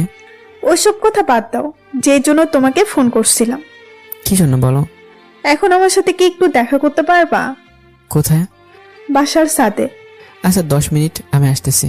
আর কিছুক্ষণ পর আমি ছাদে যাই, আর দেখি তিথি দাঁড়িয়ে আছে। ওকে দেখে মনে হচ্ছে অনেক টেনশনে আছে। ম্যাডাম এত জরুরি তলব কেন? ফাজলামি করবে না, অনেক টেনশনে আছি। টেনশন তো আমার সাথে থাকার কথা, তুমি টেনশনে থাকবে কেন? আব্বু আমার বিয়ে ঠিক করেছে, শুক্রবারে একসাথে 2 বোনের বিয়ে হবে। বিয়ে ঠিক করছে, বিয়ে করবা, এতে সমস্যা কোথায়? ভাবছিলাম তোমাকে ভুলে যেতে পারবো, কিন্তু দিন যত যাচ্ছে তোমার প্রতি আমার ভালোবাসা বেড়েই যাচ্ছে। এখন তোমাকে ছাড়া আমি কাউকে কল্পনা করতে পারবো না। বললেই হয়ে গেল নাকি? দেখো অনেক মানছি আমি ভুল করছি, কিন্তু আমাকে ক্ষমা করে কি ফিরিয়ে নেওয়া যায় না? 3 দিন পর তোমার ছোট বোনের সাথে আমার বিয়ে, আর এখন এসে আমাকে এসব বলছো? তোমার মাথা ঠিক আছে? তিথি কান্না শুরু করলো, তমক দিয়ে কান্না থামাতে বললাম, কিন্তু আরো জোরে কান্না শুরু করে আমাকে সে জড়িয়ে ধরলো। এ কি করছো? কেউ দেখে ফেলে মান সম্মান সব যাবে। কেউ দেখলে দেখুক, আমি তোমাকে ভালোবাসি, আর সে ভালোবাসার অধিকারেই জড়িয়ে ধরেছি। এই কথাটা 2 দিন আগে বলনি কেন বলো? তিথি কোনো উত্তর দিল না, শুধু আরো শক্ত করে জড়িয়ে ধরলো। কিছুক্ষণ পর, এই অনেক, চলো আমরা দুজনে পালিয়ে যাই, তাহলে সব সমস্যার সমাধান হয়ে গেল। দেখো তিথি, পালিয়ে গিয়ে সব সমস্যার সমাধান হয় না। তুমি আমি পালালে আমাদের পরিবার কি হবে ভেবে দেখেছো? ওনাদের মান সম্মানের কথাটা একবার ভাবো। এতদিন ধরে বড় কারো প্রতিদান এভাবে দেবে? আমি এত কিছু বুঝি না, তোমাকে ছাড়া আমি বাঁচবো না। তুমি আমাকে ভালোবাসো, তোমার বোন বিথিও তোমার মতো আমাকে ভালোবাসে। বলো এখন আমি কোন দিকে যাব? তুমি তো আমাকে ভালোবাসো, তাহলে বিথির কথা বলছো কেন? বিথির সাথে 2 দিন পর বিয়ে, এখন ওকে ছেড়ে তোমাকে বিয়ে করলো, ওর অবস্থা কি হবে একবার ভেবে দেখেছো? বিথির প্রতি ভালোবাসা দেখছি উতলে পড়ছে। আমিও বলে দিলাম, আমাকে ছাড়া ওই ডাইনিকে বিয়ে করলে এই জীবন রাখবো না আমি। এ বলে তিথি চলে গেল। আমার কি করা উচিত? অনেক ভেবে কোনো কুল কিনারা পেলাম না। ছাদ থেকে নামার পর বিথির সাথে দেখা, অমনি বিথি আমার হাত চেপে ধরলো। এই কি করছো? তোমার আব্বু আম্মু দেখলে কি মনে করবে? আমি আমার হবু বরের হাত ধরেছি, কে কি বলবে শুনি? দেখি তিথি দূরে দাঁড়িয়ে সব দেখছে আর রাগে ফুসছে। এখন ছাড়ো, যা করার বিয়ের পর করো। এইসব বলে মাফ পাবেন না, আজকে কিন্তু আবার ঘুরতে যাব। যান গিয়ে রেডি হন। হাত না ছাড়লে রেডি হবে কিভাবে? হাত ছাড়ার সাথে মাথা নিচু করে কি সম্পর্ক শোনাও? আপনাকে একটা সিক্রেট কথা বলবো, জোরেই বলতাম কিন্তু আশেপাশে মানুষ আছে, শুনে ফেলবে, এই জন্য তাড়াতাড়ি মাথাটা নিচু করুন। বিথির কথা শুনে তিথি রেগে লাল হয়ে আছে। আর আমি বিথির কথা মতো মাথাটা নিচু করতে বিথি গালে একটা চুমু দিয়ে দৌড় দিল। তিথি দাঁড়িয়ে এসব দেখে রাগে সহ্য করতে না পেরে চলে গেল। মনে হচ্ছে আমি এখন 2 নৌকায় পা দিয়ে দাঁড়িয়ে আছি। একটু পর আমার কি হবে ভাবতে পারছি না। আপাতত রুমে যাওয়া যাক। রুমে এসে শুয়ে পড়লাম, মাথা কাজ করছে না। এত প্যারার সে মরে যাওয়া ভালো। আম্মা এসে বলল, তোর এমন মনমরা লাগছে কেন? আসলে আম্মু শপিং করছি তো, তাই হয়তো এমন লাগছে। আচ্ছা তাহলে রেস্ট নে, পরে তোর সাথে কথা বলবো। আচ্ছা আম্মু। বিকেলে বিথির সাথে পার্কে ঘুরতে গেলাম। কিছুক্ষণ ঘোরাঘুরির পর বিথি বলল, আপনার সাথে আমার গুরুত্বপূর্ণ কথা আছে। তাহলে চলো কোথাও বসে কথা বলি। সামনে একটা সুন্দর জায়গা আছে, ওখানে বসে কথা বলি।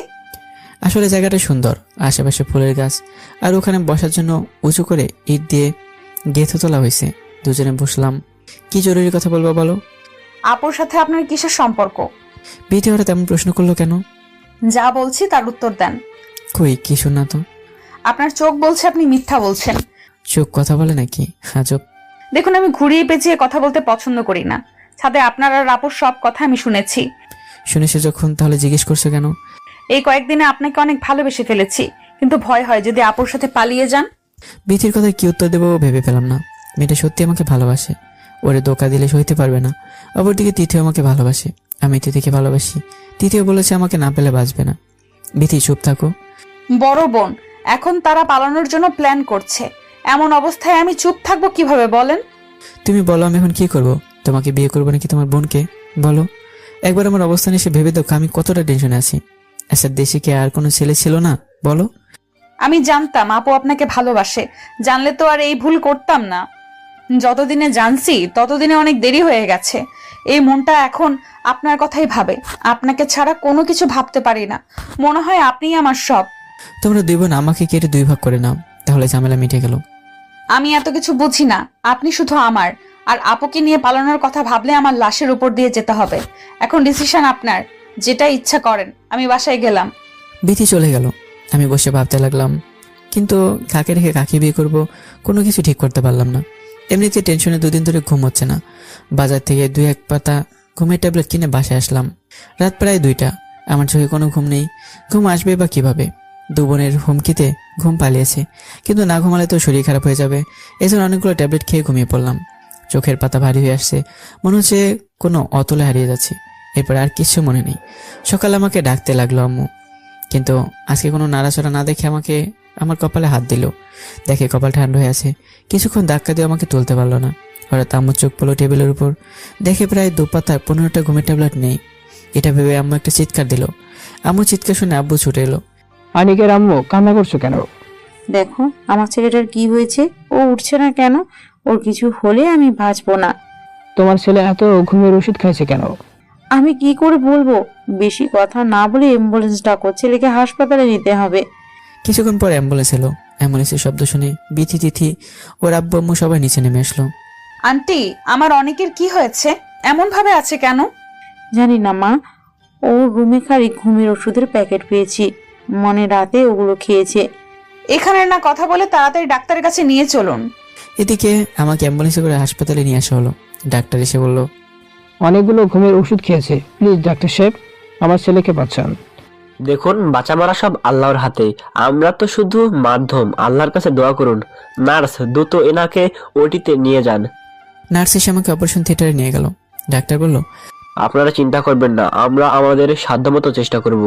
অপারেশন থিয়েটারের সামনে বসে আম্মু কেঁদেই চলেছে। বিথি এসে আম্মুকে সান্ত্বনা দিতে লাগলো। আমার ছেলের কি অবস্থা?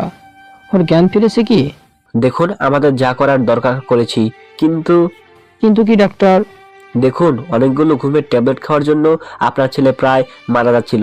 একটু দেরি হলেও ওকে বাঁচাতে পারতাম না। কিন্তু এখন সমস্যা হলো, আপনারা রোগীকে আনতে অনেকটা দেরি করে ফেলছেন। এজন্য ওর জ্ঞান কখন ফিরবে সেটা বলতে পারছি না। এখন আপনাদের ছেলে কোমায় আছে। কোমা থেকে বের হবে কবে? সেটা 2 দিনের ভেতরও হতে পারে, আবার 2 মাস বা বছরও লাগতে পারে। আবার জ্ঞান নাও ফিরতে পারে। এখন আল্লাহর কাছে ডাকুন, আমাদের আর কিছুই করার নাই। আমার ছেলেকে কি দেখতে পারি? একটু পর রোগীকে কেবিনে শিফট করা হবে, তখন দেখতে পাবেন। আপাতত অপেক্ষা করুন। ডাক্তার চলে গেল। আম্মু বিথিকে জোরে ধরে কান্না করতে লাগলো। একটু পর আমাকে কেবিনে শিফট করা হলো। আম্মু এসে আমাকে জোরে ধরে কান্না করতে লাগলো। নার্স এসে বললো, এভাবে রুগীর সামনে কান্না করবেন না। আন্টি আম্মুকে ধরে পাশে চেয়ারে বসালো।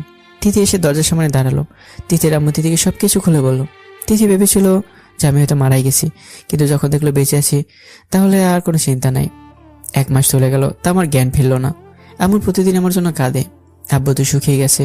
বিথি প্রতিদিন আসে আমাকে দেখতে, অনেকক্ষণ থেকে চলে যায়। এভাবে আরও 3 মাস কেটে গেল। তিথি আর তেমন আসে না, কিন্তু বিথি প্রতিদিনই আসে। হঠাৎ একদিন আমার জ্ঞান ফিরে যায়। চোখ খুলে দেখি আম্মু বসে আছে। আম্মু রোগা হয়ে গেছে, চোখের নিচে কালো দাগ পড়ে গেছে। আমার চোখ খোলা দেখে আম্মু খুশিতে আমাকে জোরে ধরে কান্না শুরু করে দিল। আম্মু এভাবে কান্না করছে কেন, আর আমি এখানে কেন? তুই আমাকে ছেড়ে চলে যেতে লাগছিস কেন? জানিস না তোকে ছাড়া আমি বাঁচবো না রে বাবা। ডাক্তার এসে বলল, এভাবে রোগীর সামনে কান্না করবেন না। আর আপাতত এখন রোগীকে রেস্ট নিতে দিন। আম্মুকে আমার কাছে থাকতে দিন। আচ্ছা, থাকতে পারবে, তবে বেশি কথা বলবে না। আচ্ছা। এদিকে আম্মু ফোন করে আব্বুকে খবরটা দিল। কিছুক্ষণ পর আব্বু এলো, এসে আমাকে জড়িয়ে ধরলো। আব্বু ছাড়ো, আমার লাগছে তো। আমাদের ছেড়ে চলে যেতে চাইছিলে কেন বলো? আমি নিশ্চুপ হয়ে গেলাম, কারণটা বলা যাবে না। ওই চুপ কেন, বল। আসলে আব্বু ঘুম আসছিল না, তাই খেয়েছিলাম। তাই বলে হাতগুলো একসাথে খাবি? ভুল হয়েছে, আর এমন হবে না। মনটা তিথিকে দেখার জন্য আনজান আনজান করছে, কখন যে আসবে যেন নিজেকে আটকাতে পারছি না।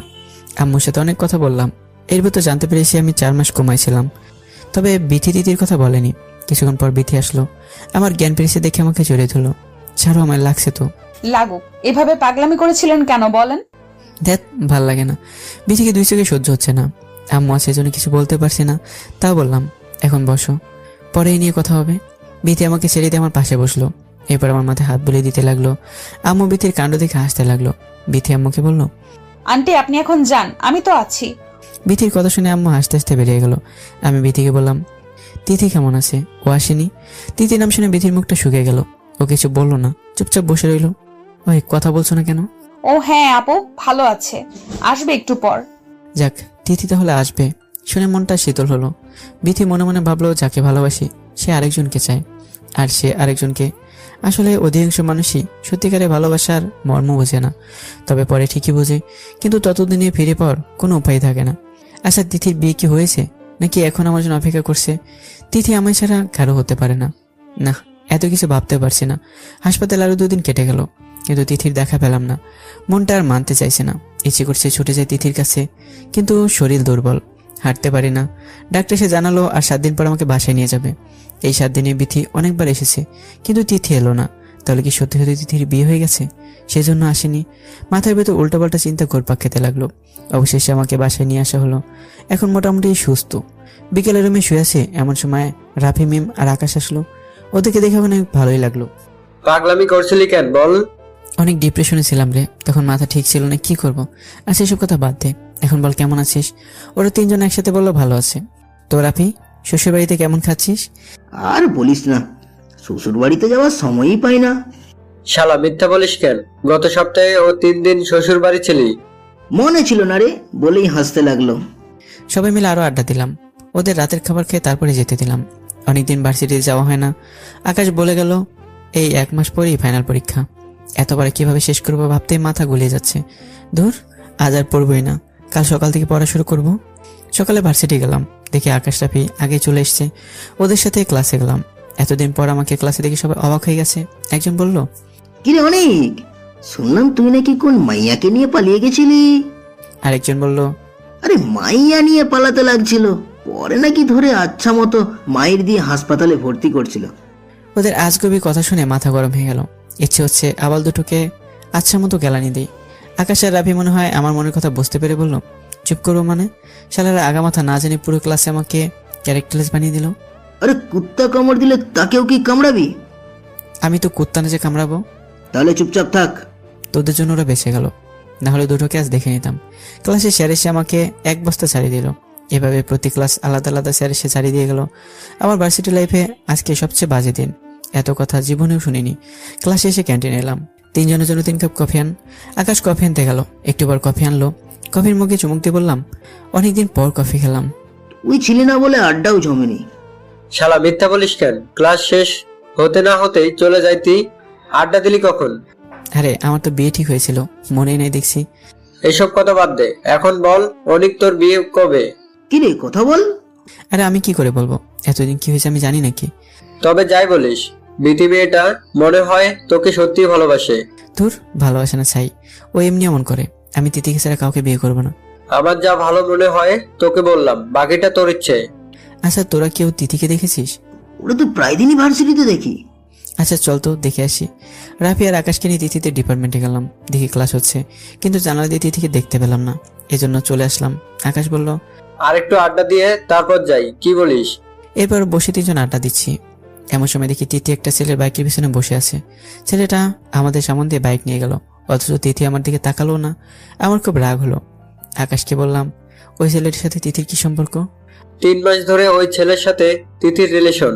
আরে এটা হতে পারে না, তিথি আমার মেয়ে না। আমি ওখান থেকে উঠে গিয়ে ওই ছেলের কাছে গিয়ে বললাম, এই ছেলে, তিথির সাথে তোমার সম্পর্ক কি? আপনি শুনে কি করবেন? মাথা গরম করবে না, যা বলছি তার উত্তর দাও। তিথি আমার গার্লফ্রেন্ড। ছেলেটার কথা শুনে রাগ উঠে গেল। মেরে দিলাম ওর নাক বরাবর এক ঘুষি।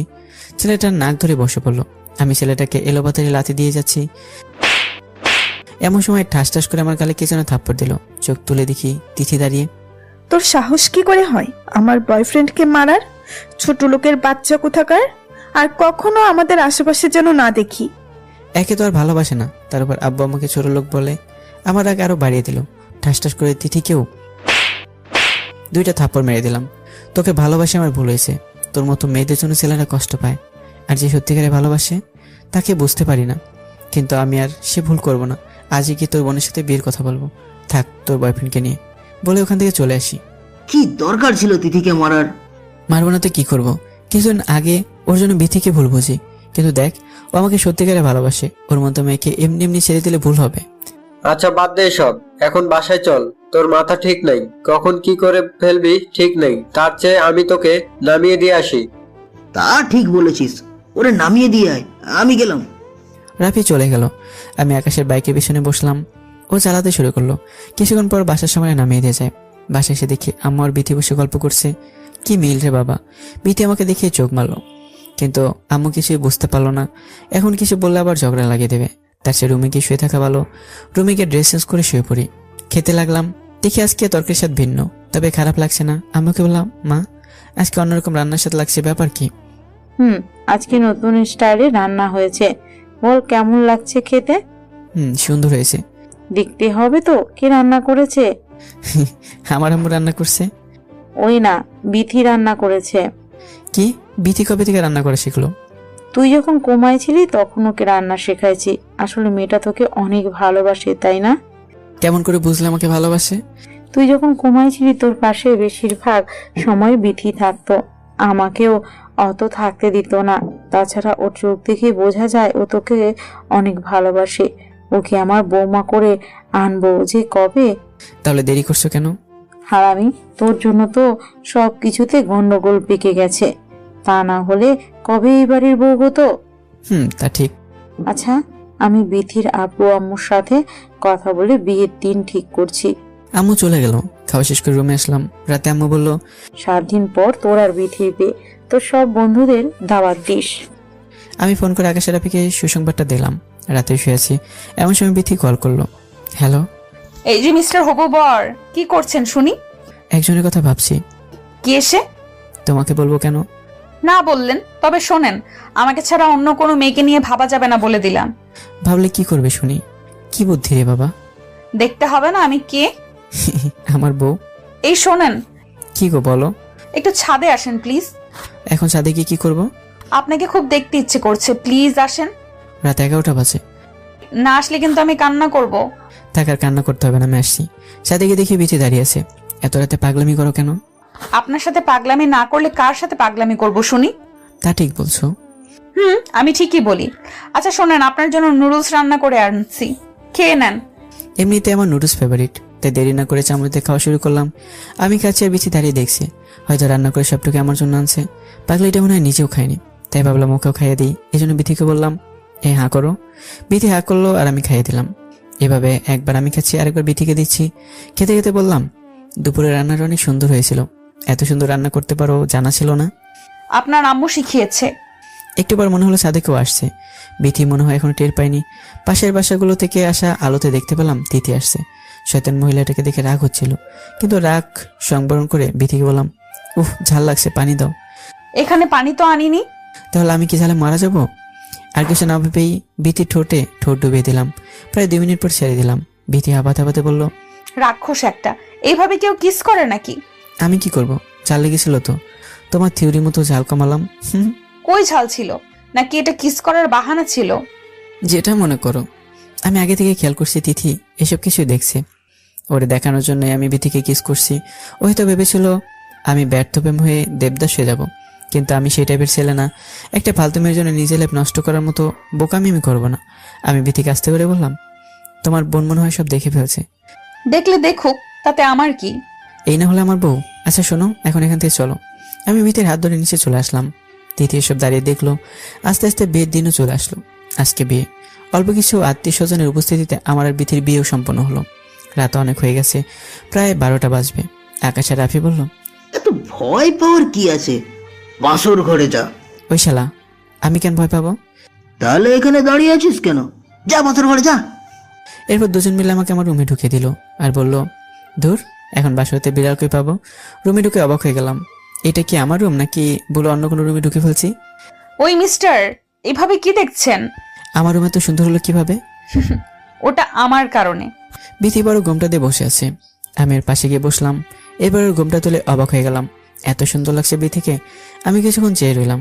বিথি লজ্জা পেয়ে বলল, এভাবে কি দেখছেন? একটা পরীকে। জানো, আমি কখনো পরী দেখিনি।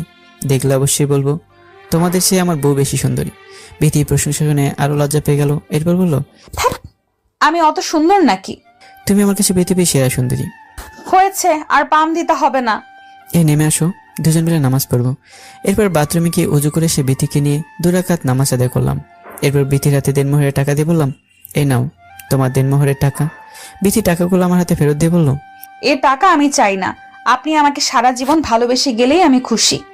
আমি বিথির কপালে একটা ভালোবাসা এঁকে দিয়ে দিলাম। বিথি আমাকে জোরে ধরে কান্না করতে লাগলো। এই পাগলি, কান্না করছো কেন? এটা কষ্টের কান্না না, এটা সুখের কান্না। ভেবেছিলাম আপনাকে কখনো ফিরে পাবো না, কিন্তু আল্লাহ ঠিকই আমার কাছে ফিরিয়ে দিয়েছে। এই এখন কান্না থামাও, আমি বাসর করব। আজকে রাতে ওসব হবে না, আমি এখনো প্রস্তুত না।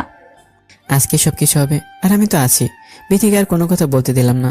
ওর ঠোঁটের উপর আমার ঠোঁট রেখে আস্তে আস্তে হারিয়ে যেতে লাগলাম সুখের সাগরে।